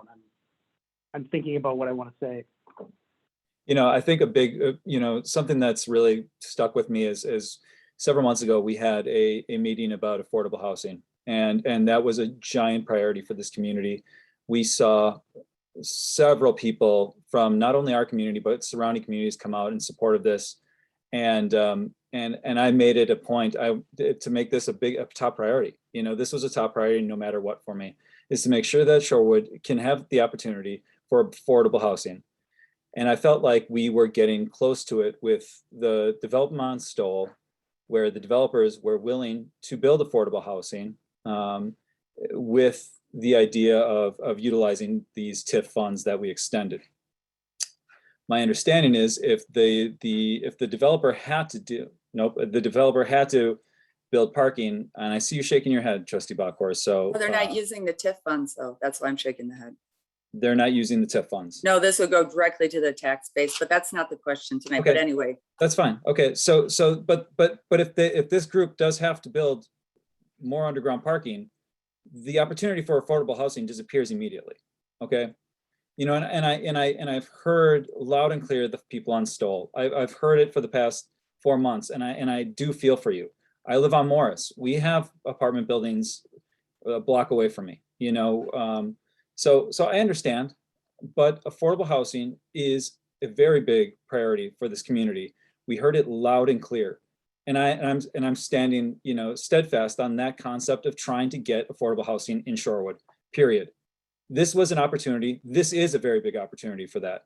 And obviously if these folks have to build underground parking, the opportunity for affordable housing is gone. So I'm trying to find those opportunities. There is an opportunity right here. You know, and you know, honestly, the public has to deal with 8 more cars on the streets. And I understand that can be an issue, but the priority of affordable housing for me trumps 8 more cars parked on our street. So I'm going to withdraw my motion for this evening, and you know, hopefully we can get together at a meeting after our budget talks, so we can come to consensus on parking and what we want to do with this. Can I go? Trustee Warren? Yeah, I just, this is. I'm sorry, I'm not withdrawing my second. The motion's still on the table. I want to be really clear. We should not be at 1.75. I don't agree with that. That should go down, without a doubt. I agree with Trustee Bachor's points about equity, about inclusion, about making us a community that has more options. And that 1.75 works against that directly. We should not be at 1.75. My point is that I try to make the best decision I can with the information in front of me, and I just haven't been as close to this as others. I appreciate all the work that Bart and the Plan Commission put into this. I talked to Bart a lot, and Bart does a fantastic job for the village, and I have no doubt that he's done a fantastic job on this. But we had this scheduled for a 20-minute conversation, and we're now going on an hour and a half, and I just don't want to make a quick decision. Notwithstanding the fact that there are other things within this ordinance change. We're doing something for the first time since 1951. I want to make the right call here, and I want to make the good call. And in my view, I want to be really, really clear. We need to go off 1.75. That fights against affordable housing, against equity, against a lot of the things that we've been talking about. I think that can work against that. You know, I don't want to say this. You know, it's not necessarily a 1-to-1, but I do view it as something that, you know, certainly if you take away that limitation, you can open the village up. So I just, you know, I'm trying to make the best decision I can with the information in front of me, and I just think that when we make these massive changes, we probably need a bigger discussion, especially given the fact that we're especially given the fact that, you know, this is somewhat new to us. So I'll cede my time there, but I just wanted to make clear my position on this, because I do have a position. It's not that I'm afraid to take a vote. It's that I just don't know that I've been as deep into all of this as some of the other trustees. President McCaig. I call the question. Just a point of clarification for the board. Since there was not, since Trustee Bachor did not withdraw her second from the original motion, the motion is on the table and requires a vote.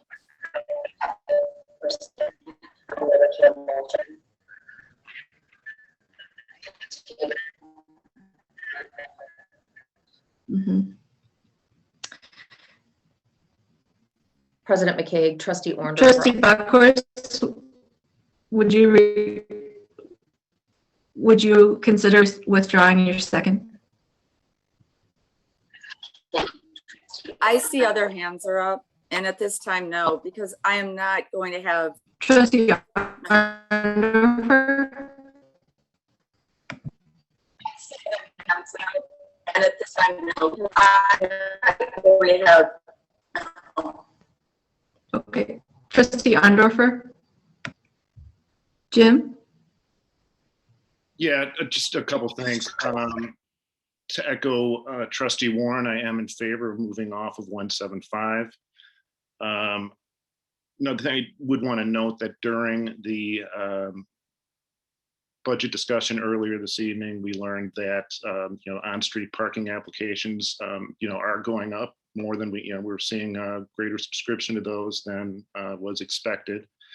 So I would say that I'd want to get a better understanding of that trend and how things are going, because that does affect the community and availability of parking for residents. If we could prove that going to one-to-one would, lead to a surge in affordable housing in the village, I'd be much more open to that. There's no guarantee of that whatsoever. And if we see a bunch of, luxury units move in, taking advantage of that, that does not benefit affordable housing, that does not lead to more affordable housing in the village. We've seen in Chicago where, you're having two tiers of, two things happening with rental properties. You have high-end rental properties that are getting lower in cost, for a variety of reasons. And you're seeing more affordable units go up due to scarcity. So it's adding more inventory does not automatically lead to more affordable housing. And in fact, after adding 358 units from 2011 to 2018, we saw a pretty significant increase in the median rent. So, I just want to set that understanding as well. I mean, I think, we have opportunities. I think we have opportunities lower than 175. One's tough. Thank you.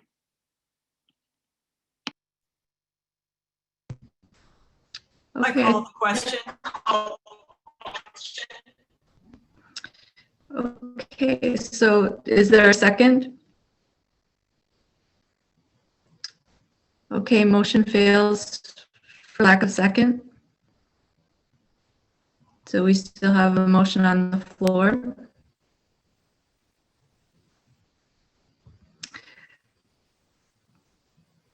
President McKay, sorry, that happened. It's okay. Trustee Bachhorst. Thank you. A couple of other points that, okay, so I'll repeat what I've said before in President McKay, can you turn, thank you. Can you turn off your mic? Okay, thanks.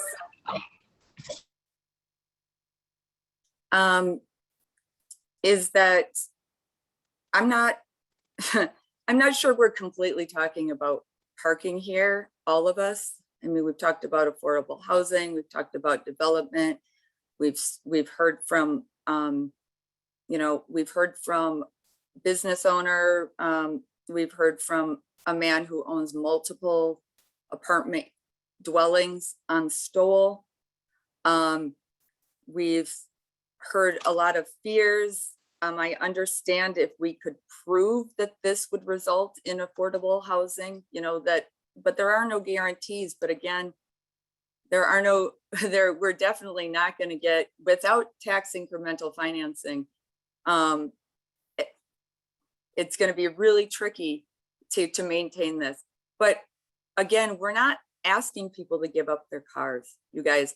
And I keep hearing about more cars on the street, more cars on the street. You know what brings more cars on the street is when you have more parking for cars. So when we say 1.75 parking spaces per unit or 2 or whatever it might be, people will bring their cars. There will be more cars on the street, maybe not parked overnight or maybe not parked sometimes during the day, but in general.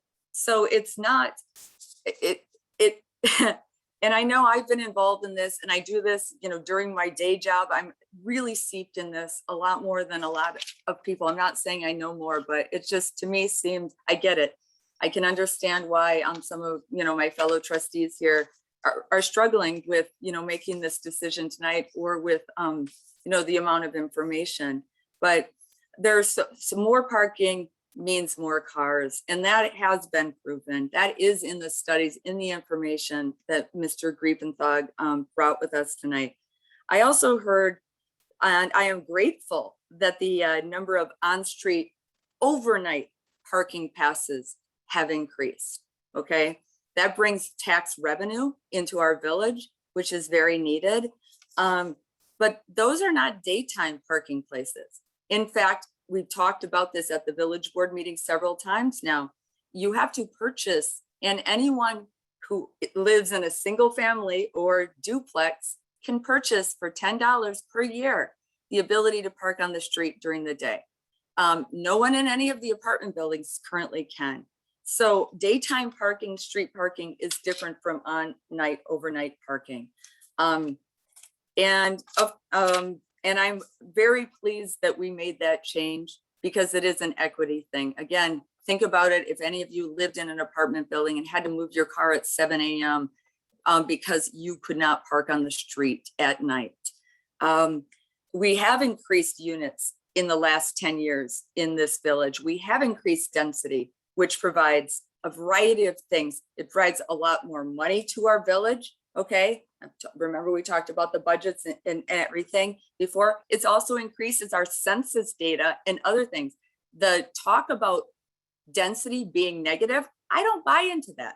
That's not actually, if you look at the Shorewood surveys that we've done over the past 10 years, the density argument has been debunked.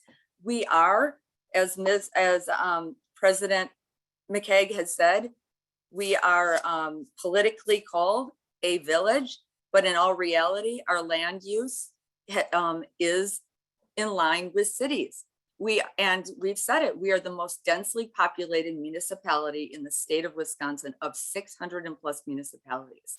Now, I understand that to some that's a negative thing, but it's what we are. And this keeping an antiquated policy that is more in tandem with Mequon doesn't jive. I get it that this might fail tonight. I don't want to remove my second because of that.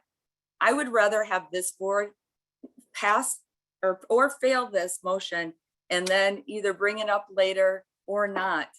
But I'm going to stick to my guns here. The research is here. The information is here. It's here nationally. And I get it, but I'm not going to have another 4-hour meeting. Well, I guess we might have to. I mean, if this fails tonight, but I also wish you guys all knew this was coming. I wish that maybe going forward, you asked in advance, maybe for more time, or try to get more information from Bart in the beginning. And I know it's difficult during a pandemic, but these are practices that I've seen eroded in the past 3 years on this village board. And I'm not trying to blame anyone here, but I'm saying there's less communication that happens with staff, with others. The village board meetings have gotten so much longer, and including right now, and it's 9:22 and we haven't even gotten through all of our business, nor have we gotten to the closed session ahead of us. So I'm sorry. Again, I'd rather see this fail than for us to punt again. So thank you, but it's an equity issue, it's an affordability issue, but if we keep it at 175 and we wait until October, November, the clock's ticking on that on that money that we have, that we put aside. And this isn't a radical change, it's a modernization. It's a progressive modernization, and one we should have made 10, 15, 20 years ago. Thank you.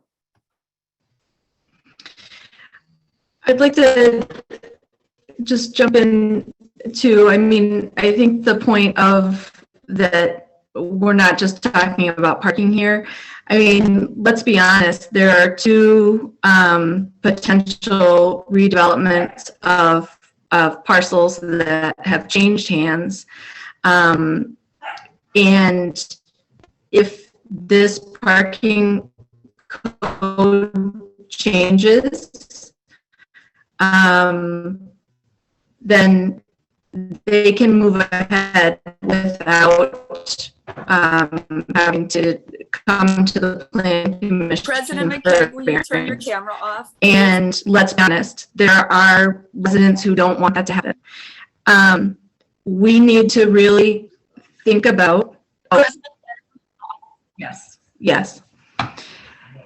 And have to rush this for any reason. It has been talked about for the past 5 years, probably. Boards have not wanted to take this on because it's a can of worms. It's a hornet's nest politically. I would rather see us do good practice rather than political practice. And the podcast that I shared, I posted it on Facebook and I shared it with you all. It gives even more context to these types of arguments against change and how that really lead to a higher cost of living. And so we really need to hold ourselves accountable to what we're really talking about and really help residents to adapt to change. Because for the 100 years that Shorewood is here, it started with what, like 5 farmhouses? You know, Shorewood has been all about change the entire time. It was one of the first high schools in the state. You know, people thought it was crazy. How can you ever fill a high school? How could you ever afford to build a high school and then fill it? And here it is. So we have been nothing but change for the 100 years that we've been here. So I think that whether we change it to 1-to-1 or 1.1 or 1-to-5 or whatever is palatable, the reality is we need to help people adjust to change. And because the fears that people have are not supported by data, by these changes happening other places. And the resources in front of us in our packet, if you click all the hyperlinks, it explains it. The podcast that I shared, there are other articles that we've shared, really support this also. So we do have a motion on the table, Trustee Warren and then Trustee Strokebrand, and we'll see where we go. Just a point of order. So,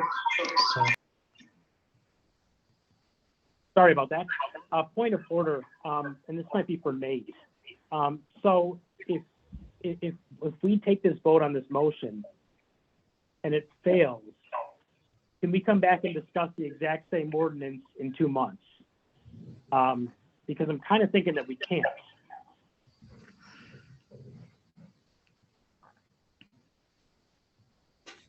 Nate? Attorney Bear?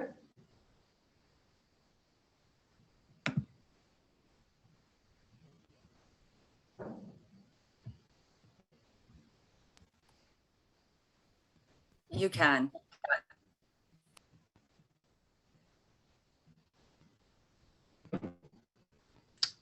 Nate? Had a connection problem. I was trying to text Rebecca and let her know I wasn't connecting. So yeah, so there's 2 different rules that are discussed in Robert's rules. One would essentially prevent you from renewing in the same meeting without a motion to reconsider. But if the motion failed, you can essentially someone could theoretically renew it at a future meeting. Obviously, there's considerations. There's certain things to consider. You know, if it was a clear majority vote against, you know, then there's obviously the question of whether philosophically the body has taken action or voted on it. In the past, when I've seen it, it has been in situations like this where there might be a member absent and there's a tie vote, and essentially the motion fails as a result of the tie consideration. So Robert's rules is less restrictive about reevaluating potential action at a future date than it is about doing that within the same exact meeting. But sorry about that. But can we, if this were to fail, could we then make another motion to consider the same thing after budget? Yeah, you could reevaluate that later. I mean, it happens all the time in municipalities where they evaluate a potential ordinance or a change to the code and it doesn't make sense at the time. And, you know, a month later, 5 months later, a year later, something like COVID happens or something unexpected that changes the landscape and the circumstance. And then it becomes expedient for the or appropriate for the body to pass something that they thought was inappropriate earlier. So yeah, you could do that. But could I make a motion, if Trustee Bachor's motion failed, could I make a motion to talk about this exact same ordinance after budget tonight? Well, I mean, I think that's more of that would be more under items for future consideration to place something on a specific agenda for a specific meeting, because it sounds like that would have a date that would be tied to a date, specific date after the budget. I mean, you could do that.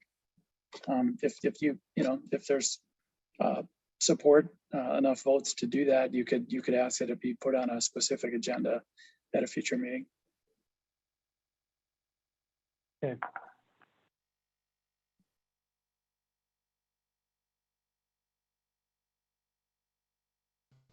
Trustee Warren, does that conclude your question?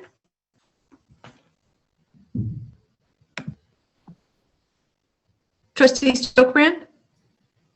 I would just like to clarify something.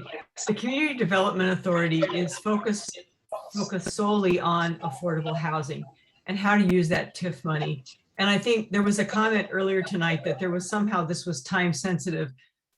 Correct me if I'm wrong, Bart, but there is no time sensitive element that I'm aware of regarding using that TIF money for affordable housing. We have been advised by many, I'm on the CDA, and we have been advised to take our time with this by people at the county level who are working on affordable housing. So I would like to correct that.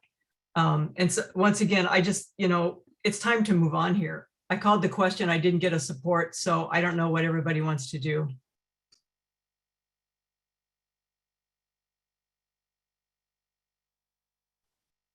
There's a motion and a second on the table. Yeah, I think we have to take a vote. So, and it's a roll call vote.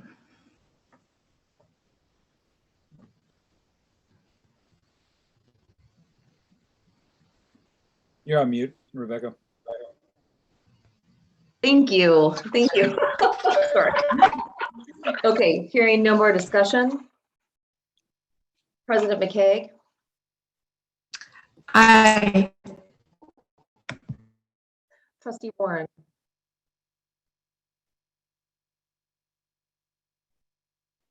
Muted.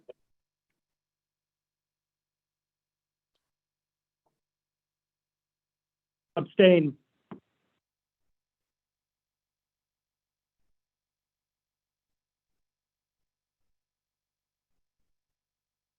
Trustee Stokebrand, No. Trustee Ursink, Aye. Trustee Backhorst, Yes. Trustee Orndorfer, Nay.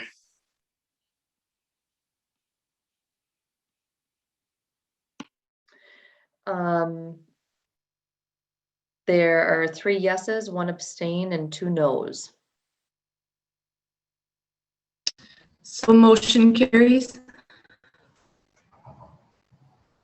Attorney Bayer, it's my understanding if an individual abstains and there are also 2 noes, that it would be a fail. Do you concur? Yeah, I'm looking at the, I want to double check the chapter 155 of the village ordinances to make sure that there's no other specific amendments that deviate from Robert's Rules of Orders to confirm that. If you give me a moment.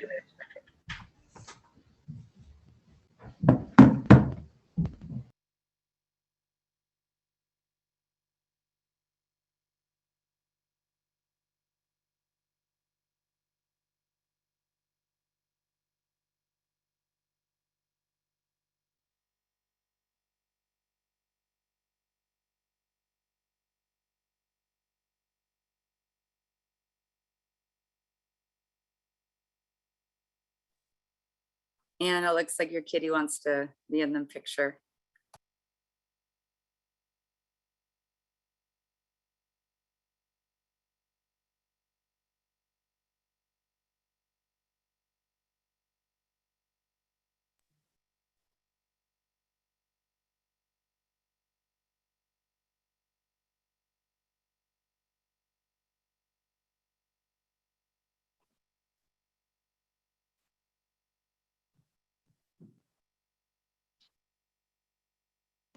Sorry, I'm just trying to pull up 155. Just give me a quick second here, sorry.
Yeah, I don't see, so there is not of the majority of those present voting in favor of the motion, so the motion fails. I don't see anything different from that in 155 that would change the outcome.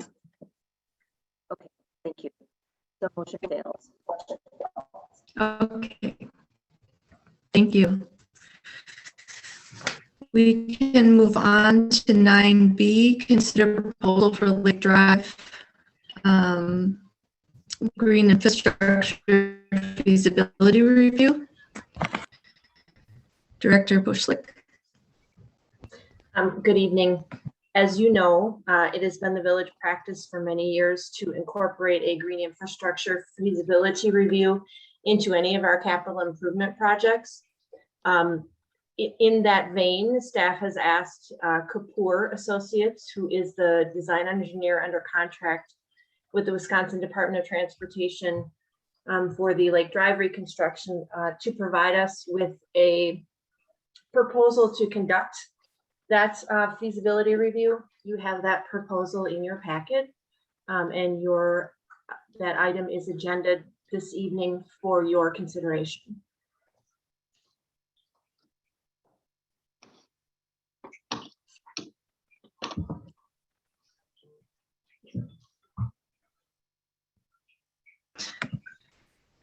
Does anyone have any questions, or would you like to make a motion?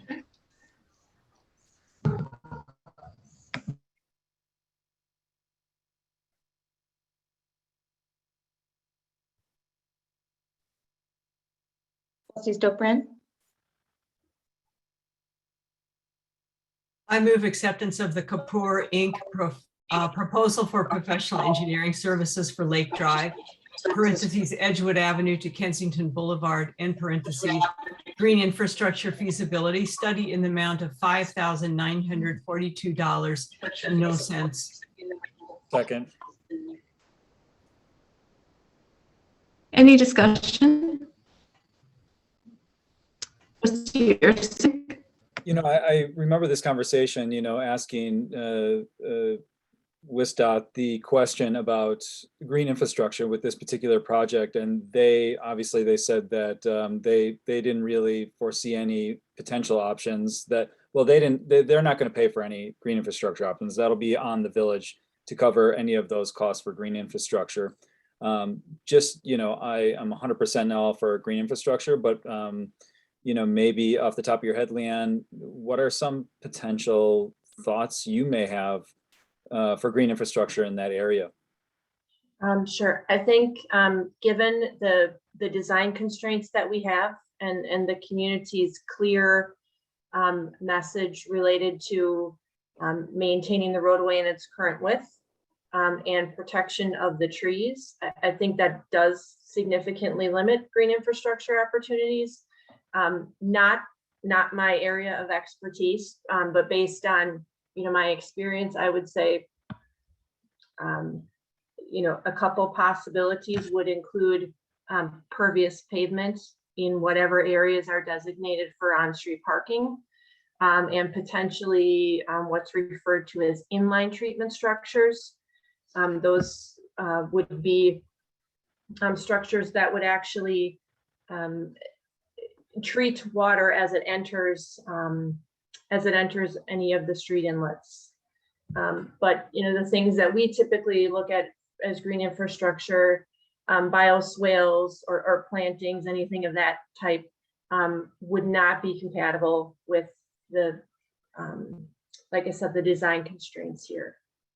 My other question too is, do you know off the top of your head how many immature ash trees are on that stretch of Lake Drive?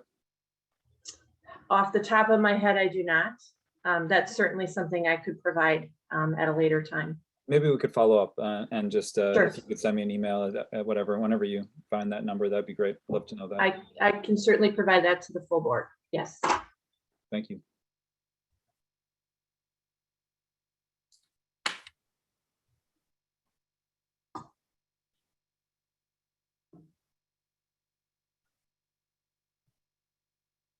Is there any more discussion?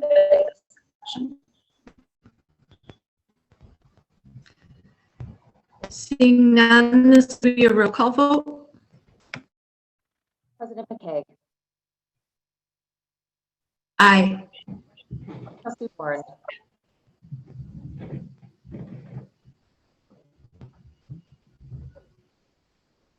Trustee Warren,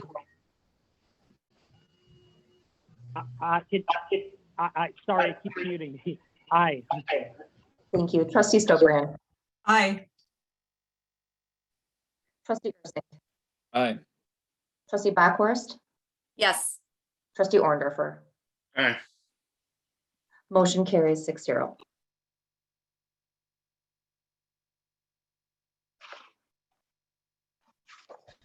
Thank you. Moving on to 9C, review the RFP for police chief recruitment. Manager Ewald, this is update only. No action is required this evening. As you see within the memo, the village is embarking on the hiring of a police chief. And from a high level perspective, the process will include retaining a consultant to recruit for the position, conducting the recruitment, and then selection of a chief. In the first step, retaining a consultant to recruit for the position is the village board's responsibility. Therefore, included within your packet tonight is an RFP for those services. In the future, we'll be requesting that the board authorize funds to pay for the services, as this is an unforeseen expenditure that was not previously budgeted, requiring your approval pursuant to policy 21, purchasing and accounts payable. Last week, Thursday, the village manager's memo, our website and social media outlets shared a draft of this RFP for police recruitment services. President McKay and I also conducted 2 meetings with the personnel or police department personnel to review the next steps and opportunities for stakeholders and to obtain their feedback.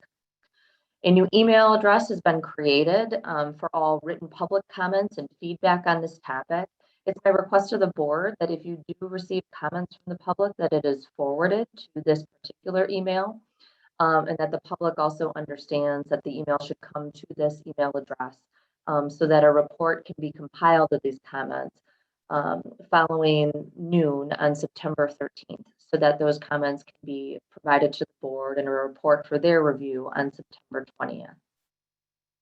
Following our meeting tonight, we also have 2 additional public input opportunities, one that will occur at the Human Relations Commission meeting tomorrow evening. And that meeting is also by Zoom, as well as the Police Commission meeting, which will be held next week, Wednesday. Again, I want to reiterate that this meeting, as well as the other 2 meetings, are all going to have an agenda item to review this RFP. The HRC and the Police Commission will be requested to provide any motions that they would like to have in terms of recommendations for the board, but any public comments, verbal comments received at those meetings will also be compiled and provided to the village board for your review on September 20th. We've created an initial list of stakeholders. We intend to utilize digital and print communication channels to engage them throughout the process. A list of those stakeholders are included within the memo. An overview of this process is put up on our village website and will be updated as we hit each particular step. For those individuals who also want to stay abreast at milestones and different opportunities for public comment, there's a notify me option that can be set up for the police chief recruitment, so that they're assured to be notified when we're at different stages of the process. In keeping with the practice related to RFP reviews and approvals, the RFP will be assigned to the Public Safety Committee. At the direction of President McKay, the Public Safety Chair will be asked to convene a panel of reps from the Public Safety Committee, Human Relations Commission, Police Commission, and the Village Manager's Office to review the proposals and public comments received as a group.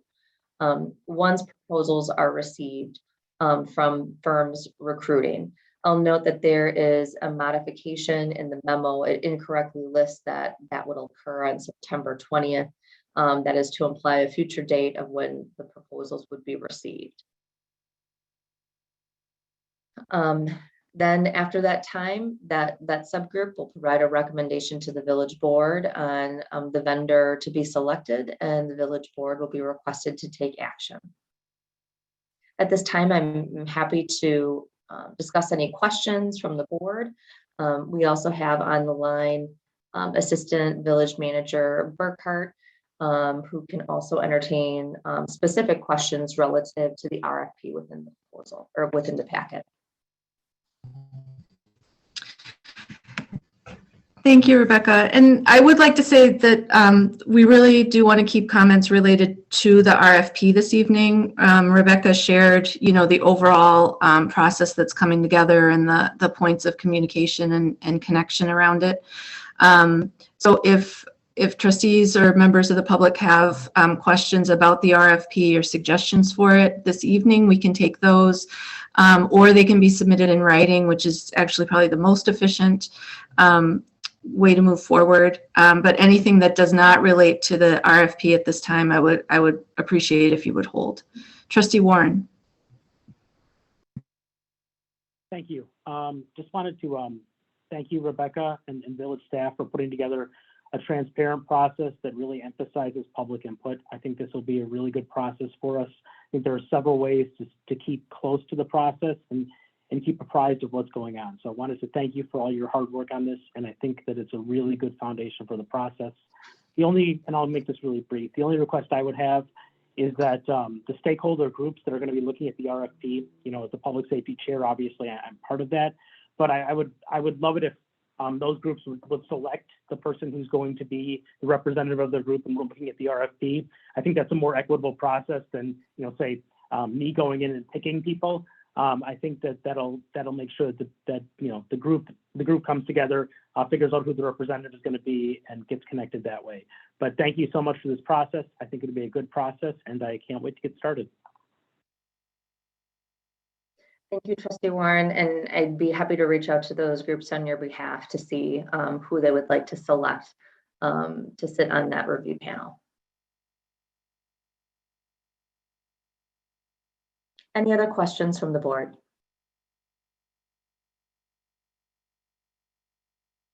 Transitioning then, are there any public comments? See, Liz Egan.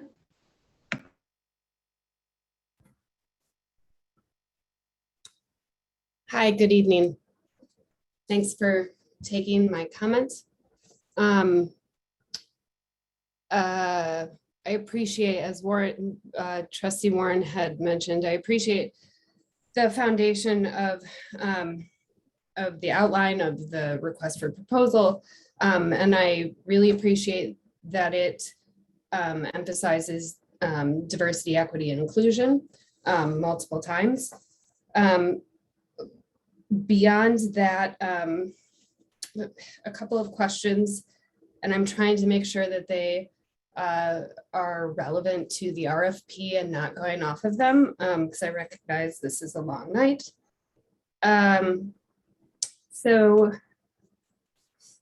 As far as ensuring a clear and transparent search and hire process, will we be requiring disclosure of any ties to village board members, past or present SPD employees, attorneys representing the village and/or the police union of those submitting our proposals?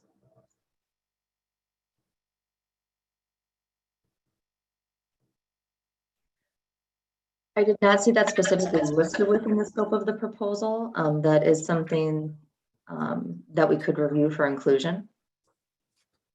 And I can send a follow-up email with these as well. That would be wonderful. Thank you so much, Liz. I really appreciate that.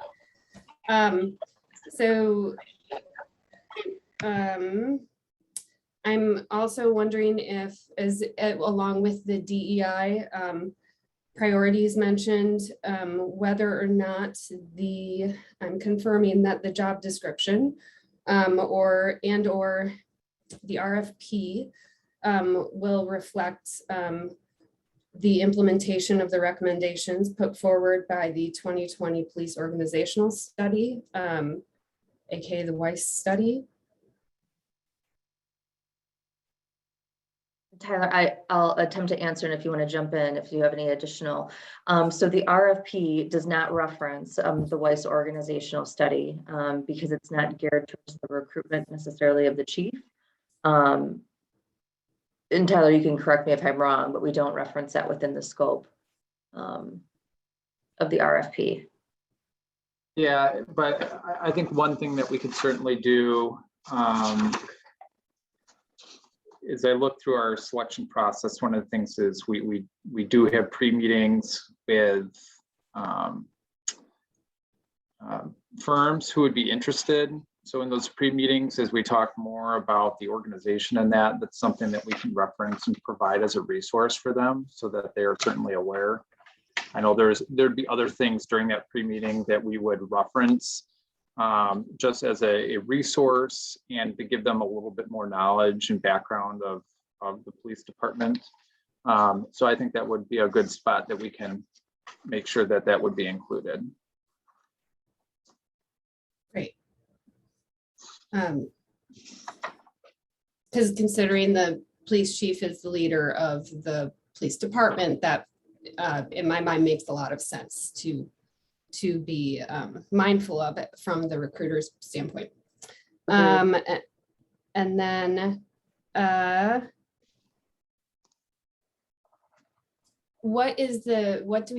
do we typically distribute these RFPs to make sure that in addition to having DEI priorities up front from the perspective of the recruiter or recruitment firm, how are we ensuring that the firms themselves are represented and that we are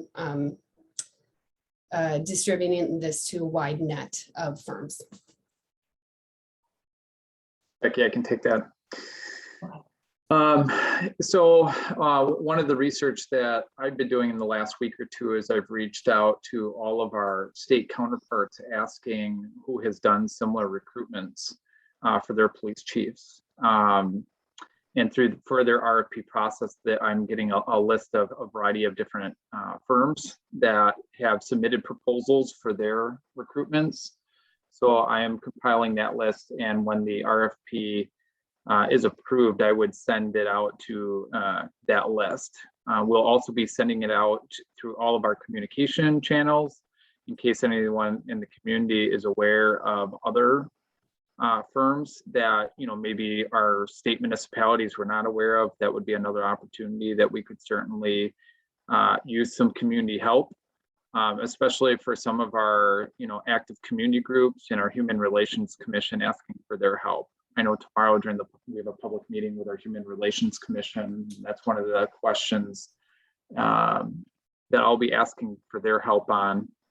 And if anyone knows of any firms that do this kind of work that would have interest, that's where Becky and I would certainly encourage to use that email address, police chief recruitment at shorewoodi.gov, because anyone that forwards a firm that could be interested, we'd be happy to share it. But it will also be posted on our public website. But those are all the efforts that we'll do to try to make sure that people are aware that RFP is available. Great, thank you. And I'll be sure to, if I have some thoughts, forward those to you as well. And then lastly, I just wanted to make sure that we, the citizens, are considered stakeholders in this process as the citizens and taxpayers, considering we are beyond being taxpayers. We are the people who are engaging and living and working and playing in this village. And so I think we should be considered stakeholders as well. So thank you for your time. Yes, please, Liz, thank you so much. It is community at large, and citizen groups is specifically named in the list of stakeholder groups.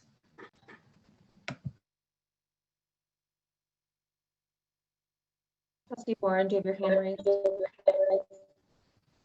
Yeah, I just wanted to say, like, and of course, during the search, we'll, at least we'll be taking public comment, and we certainly welcome public comment. Throughout the implementation of the study, we've made it a point to kind of incorporate public comment, and it's been extremely helpful as we moved along. And a lot of the recommendations I've tried. If you can't make the meeting, feel free to email me or call me. Certainly, I'm happy to talk it over. So, of course, we consider the residents of Shorewood stakeholder group, and we want them as involved as possible in this process.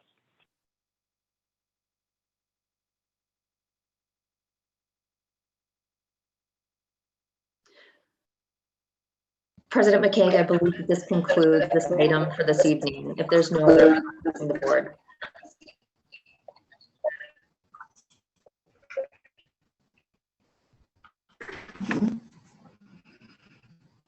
Okay, I encourage anyone to send written comments related to the RFP, and it'll be back before us on the 20th.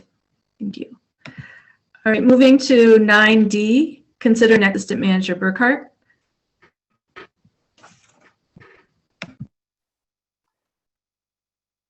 Thank you. Just getting my notes up here, transitioning, so just one moment. So we met during the special meeting that we had back in August 16th, just to start the discussion on this item. Obviously, we are quite a ways away from the 2022 swim season, but to start helping us for budget purposes for lifeguards and just knowing how difficult to try to find a solution on this is going to be, I think that's why we wanted to get a head start on it. So I will just summarize it real quickly because I know we have a number of residents on the call. So just to help them with the background, Eric Gitson of Coastline Services has provided lifeguard services at Atwater Beach for 4 years now for the community. He has let us know that he will no longer be providing those services. There aren't many public beaches who are, or let's say entities or organizations willing to provide these kind of services to municipalities nowadays. As I think it's been referenced a few times in these meetings, I think we are the last public beach, for sure in the North Shore area, that is providing lifeguard services for our public beach. Trying to find a solution, there's a lot of local partners who don't want to be a partner with us in this because they're having an issue recruiting lifeguards for their own pools or water spaces. So that's one of the core reasons why we want to get started on this, to try to see a solution. Some of those previous partners, Milwaukee County Parks, the Shorewood School District, which is the Recreation Department, those were our previous providers prior to Coastline Services, and both of those entities, and speaking with them, have a difficult time enough to get their own lifeguards and are not able to provide services for the village. So one of the few reasons why we ended up going out to RFP after sending out to multiple different agencies, just through Google searches and research with other municipalities in not just the state, but just the area, even like the Chicago area and whatnot. We found a few that provide services that we sent out, and only one submitted a proposal, which we presented back on August 16th. I think you as a board had a number of questions, and that's why we kind of deferred on the item and had a homework assignment for me to follow up on. So in the board, I showed you some of the additional financial implications by having the telephone and Wi-Fi hotspot language in the contract. Those, as we know, are not typically requested services of a contractor that we've had at Atwater Beach. So those would be in addition to. So I just wanted you to see that total. One of the asks of the board was for the entity to do a site visit. That has not happened. So there is concern there.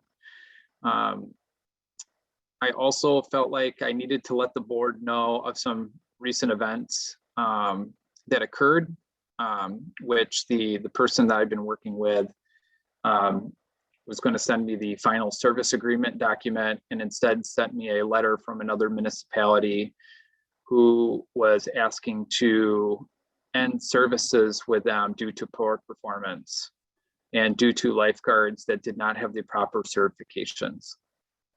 So I know it's hard that, this is the only proposal that we have. And, I felt like as your staff person, it was a tough place because you don't want to do anything to necessarily lose your only proposal on the table. But this is information that you need to know about if you were to consider entering a service agreement with them. And sometimes as a village, when we have internal hiring decisions, even if you have one candidate, sometimes the answer is no, not going with that candidate and going back out for a search again and calling it a failed search. So this is all information I wanted to provide to you and making a decision for tonight.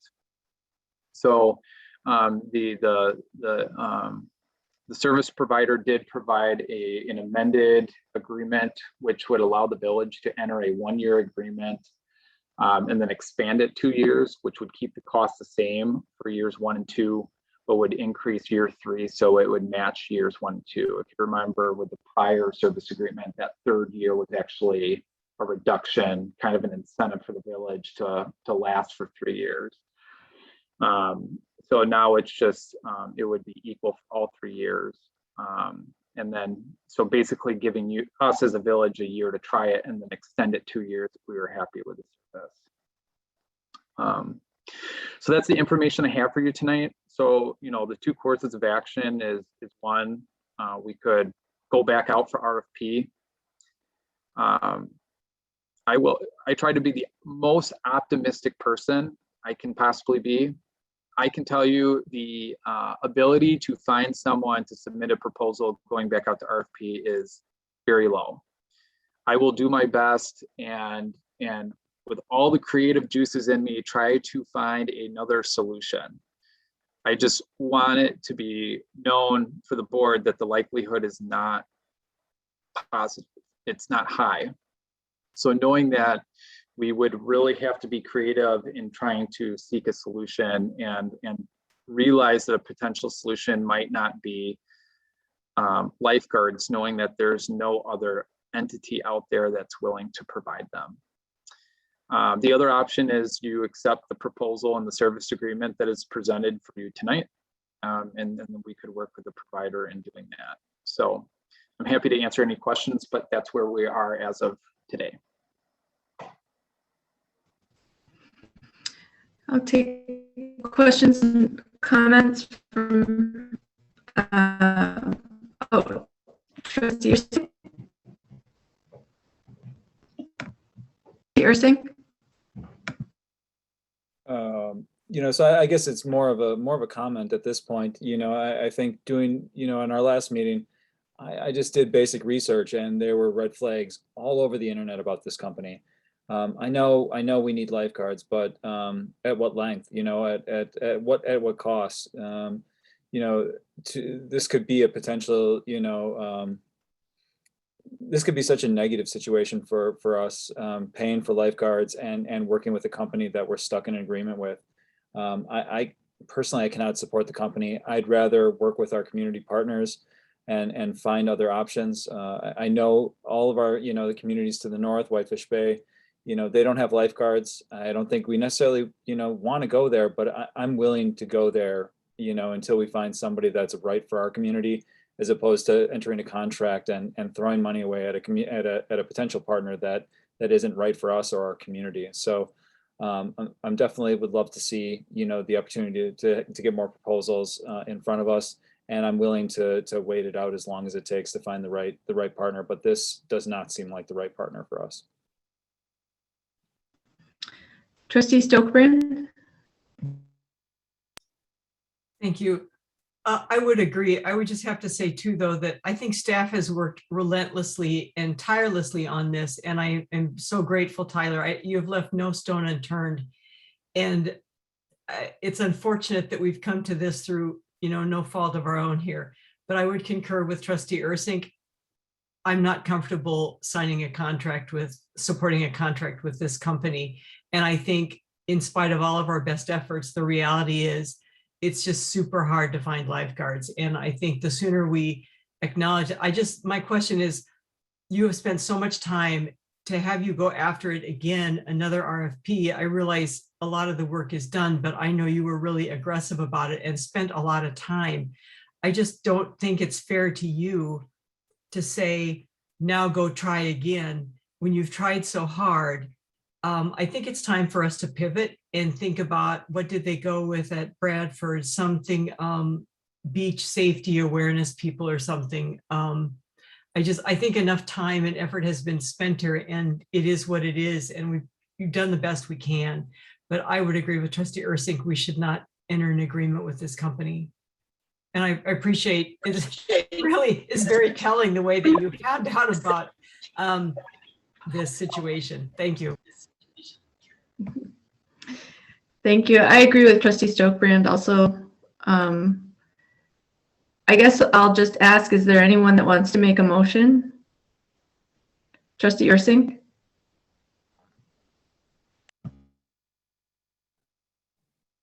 I'd like to move to authorize staff to reissue the RFP for Atwater Beach lifeguard services. I'll second that. And I wonder if I can, and I know there's a first and a second, it's probably not worth it, but I really want to engage our Public Spaces Committee and some of our other groups to come up with creative ideas for something like Trustee Stokebrand was saying, where there's folks that, because there's always people down at the beach, and I think it would be helpful to have community groups maybe a little bit more organized down there. For instance, we run a group called Keep Shorewood Green that will send people down there to clean up the beach. And I think that was something really, one of the great benefits of having Eric down there was Eric would constantly remind people to pick up their trash, and he would stay on people about that. And I fear that that's going to also suffer. So I think there's a lot of elements with losing Eric. It's not just the lifeguard services, but it's that dynamic presence at our beach that's really just kind of all encompassing. So I think it's going to be a multi-pronged approach of getting multiple different groups down there that can help in different areas. I guess we don't need to add on to that motion, but I would really like to kind of now create the conversation of engaging public spaces and some of our other committees, public safety, about how we can bring all, everybody together to try to figure out a solution for the beach. I realize it's not an add-on, but I second that. Okay. If that were an add-on, I would second it. Okay. Well, first of all, it sounds like a community and business relations committee item, but also that is not really related to issuing an RFP, because you wouldn't be looking for vendors to do that work. So I guess I think we should just take them separately. Yeah, I mean, the question that I would have is, do we want to submit an RFP for lifeguards, knowing that it's going to be really challenging, or do we want to sit down and figure out solutions and figure out, a better idea for our beach before sending out an RFP? Yeah, I wouldn't support reissuing the RFP. I think it's a waste of time, like Trustee Stokebrand said. Trustee Stokebrand? Yeah, I guess that was my point. I was wondering if we should ask if they would withdraw the motion in the second, and we could sort of refer something to a committee, perhaps. I agree. I apologize. I probably jumped the gun there a little bit, but Wesley, would you be interested in withdrawing that the motion, or your second? I'm happy to withdraw my second. Okay. All right. So I'll withdraw the motion and maybe create a new motion that says, I move to collaborate. I move to initiate conversations with our committees on creative solutions for replacing lifeguards and lifeguards at Atwater Beach. Might I, Trustee Ursink, might I suggest that we just give direction to staff to kind of move into solution brainstorming and bring it back. Motion then, right? There's no motion needed at this point, so we can. Yeah, is that cool with you, Tyler? Does that help? Well, what I'm hearing is there's support of the board to not reissue a RFP, but instead look for an alternative solution that doesn't require lifeguards, and then we would bring that proposal back to maybe like Community and Business Relations to review. As the Parks and Public Spaces Committee, if the Community Business Relations Committee felt it was appropriate for them to also review the plan at that time, we certainly could. I think that sounds good. So hearing that, Trustee Ursink, was your motion that you move to initiate conversations with our committees and alternative solutions at Atwater Beach that do not include lifeguards and not issue an RFP? That sounds great. That's better than I could have said it. Was there a second to that motion? I'll second it. Thank you, Ann. Mm-hmm. Weston, all right. Weston liked that idea. I'm working two devices here, so I was trying to get off the mute on one of them. Just kidding. All right. Okay.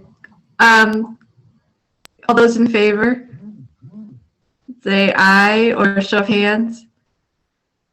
Aye. Aye. Any opposed? Oh, I'm sorry. I missed my internet kept going out, so I'm just going to abstain. I don't want to vote on something I didn't hear, and I don't want to make you guys repeat it. Okay, thank you. Okay, so we have 1 abstention and 5 yeses. Motion carries. All right, we can move on to item 10, reports of village officials. Village president is first. We've had 2 resignations from the police commission. 1 of those positions has been appointed, and that member has already started serving. Mike O'Brien has resigned. He is unable to complete the remainder of his second term, which would have been up in April 2022. As of Friday, we had 23 applications indicating interest in serving on the police commission, and so staff is helping me to reach out to those people to see if they're still interested, and then I'll decide the next step. In the meantime, the police commission will operate with 4 members until a new member can be appointed. So that's my update there. Reports of village trustees. Trustee Ursink. I just want to let everybody know that the Shorewood Feast is this Saturday from 11 till 9 p.m.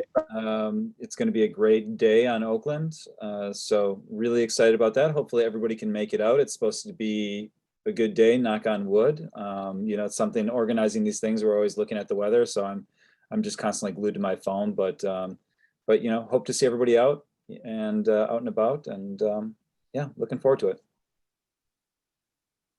I just wanted to say I'll be gone, but so I won't be able to handle trash removal like I did last year, which was a great activity. But I do have a wheelbarrow that this year's person can use. What about those vests? Did you own those vests? I had the vest, man. I rocked the vest. Yes. I feel like I should wear the vest just to, honor you and everything that you've done in the past. Yeah. I mean, I didn't have the wheelbarrow last year. I wish I did, but this year will be smooth sailing forever. It's on trash. I just want to throw that out there. Awesome. Thanks, Jim. We'll connect offline about the wheelbarrow. I'm excited to volunteer. I'm serving. Well, I should also mention we could still use volunteers for serving food, which is by far way more fun than sitting down and eating the food. Serving the food and like hanging out with the chefs and like eating in the back and being able to hang out in the new Buttermint restaurant. is by far way cooler than eating. But either way, if you get to sit down and eat the meal, I think you're also winning. So, which I gotta say, the meal sold out in like 2 days. All right, other reports of village officials, trustees.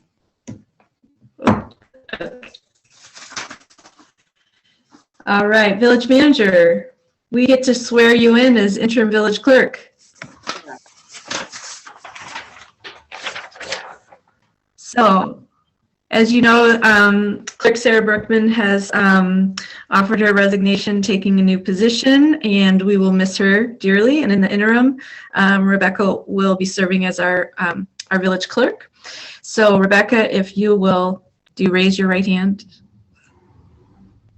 and repeat after me? Take the oath of office. I, Rebecca Ewald. I, Rebecca Ewald. Who have been appointed to the office of interim clerk in the village of Shorewood. Who has been appointed to the office of interim clerk in the village of Shorewood. Swear that I will support the Constitution of the United States. Swear that I will support the Constitution of the United States. And the Constitution of the State of Wisconsin. And the Constitution of the State of Wisconsin. And the ordinances of the village of Shorewood. And the ordinances of the village of Shorewood. And faithfully discharge the duties of said office to the best of my ability. And faithfully discharge the duties of said office to the best. So help me God. So help me God. All right. Subscribed is sworn to be the 8th day of September 2021. I will gladly sign this, and it's official. Thank you, Rebecca. And everybody go easy on her. Okay. All right, now we have, do I have a motion to, items for future consideration?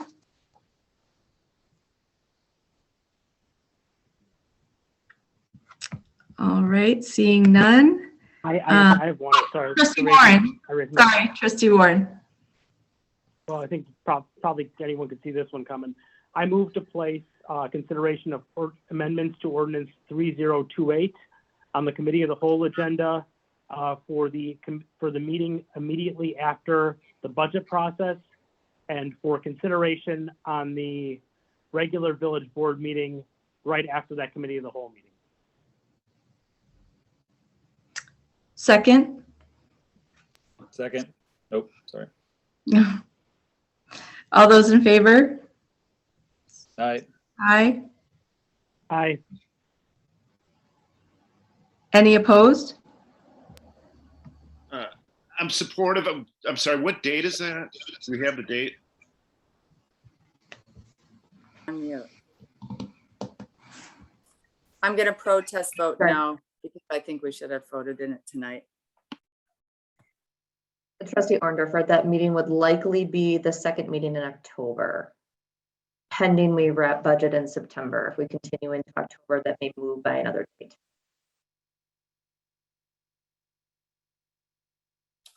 So I have 5 ayes and 1 abstention from Trustee Backhorst. Oh, no, I'm just voting no. Oh, sorry. I'm sorry. I thought you were. So we have 5 ayes and 1 nay from Trustee Backhorst. Okay.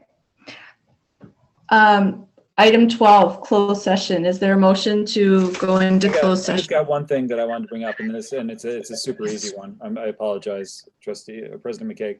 But I just wanted to get an update maybe from Tyler and the Open Spaces Committee about potential lights in Atwater. I know we're getting close to the holiday season. It'd be nice to, it's something that I think I proposed a while back in replacing the tree lighting. And would just love to get an update and maybe an idea of where we're headed with that. And I'm guessing it's probably nowhere. So that's why I wanted to get it on the radar. Do we need to make a second to get that on update, or can we just request an update at a future meeting? Just want to request it at a future meeting. Okay. Trustee Backhorst? Yes, and I can't remember if we did this at Planning Commission or if it was here, but I would like us to change our parking requirement so that people who live in did we do this already? Did we put this on an item of future consideration, that on-street parking? Yeah, we did. Oh, okay. Then that's all I need to say. Other items for future consideration? Okay. Do I have a motion to go into closed session? So moved. Because we, You gotta read gotta the whole thing.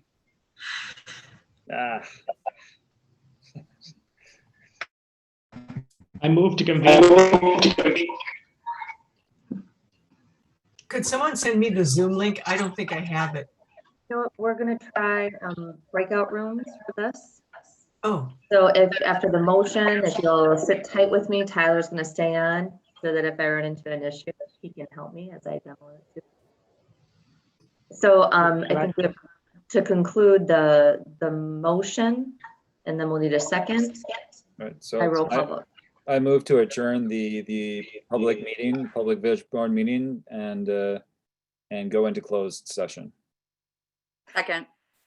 So just to be clear, that we'll convene into closed session to confer with legal counsel for the governmental body pursuant to Wisconsin statute 1985 1E to confer with legal counsel for bargaining reasons regarding the police union agreement. I still second. Thank you. it's a roll call vote? Yes, it is. President McCaig, Yes. Trustee Warren, Aye. Trustee Stokebrand, aye. Trustee Ursink, Aye. Trustee Backhorst, Yes. Trustee Arndorfer. Aye. Meeting adjourns into closed session at 10:22.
All right.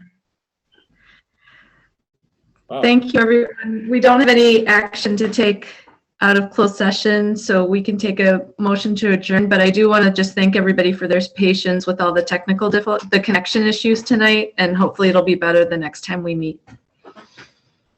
Motion to adjourn? So moved. Second. Trustee Ward. Seconded by Trustee Stokes. All those in favor? Aye. Aye. Any opposed? Okay, we are now adjourned at 10:35 p.m. Thank you, everyone.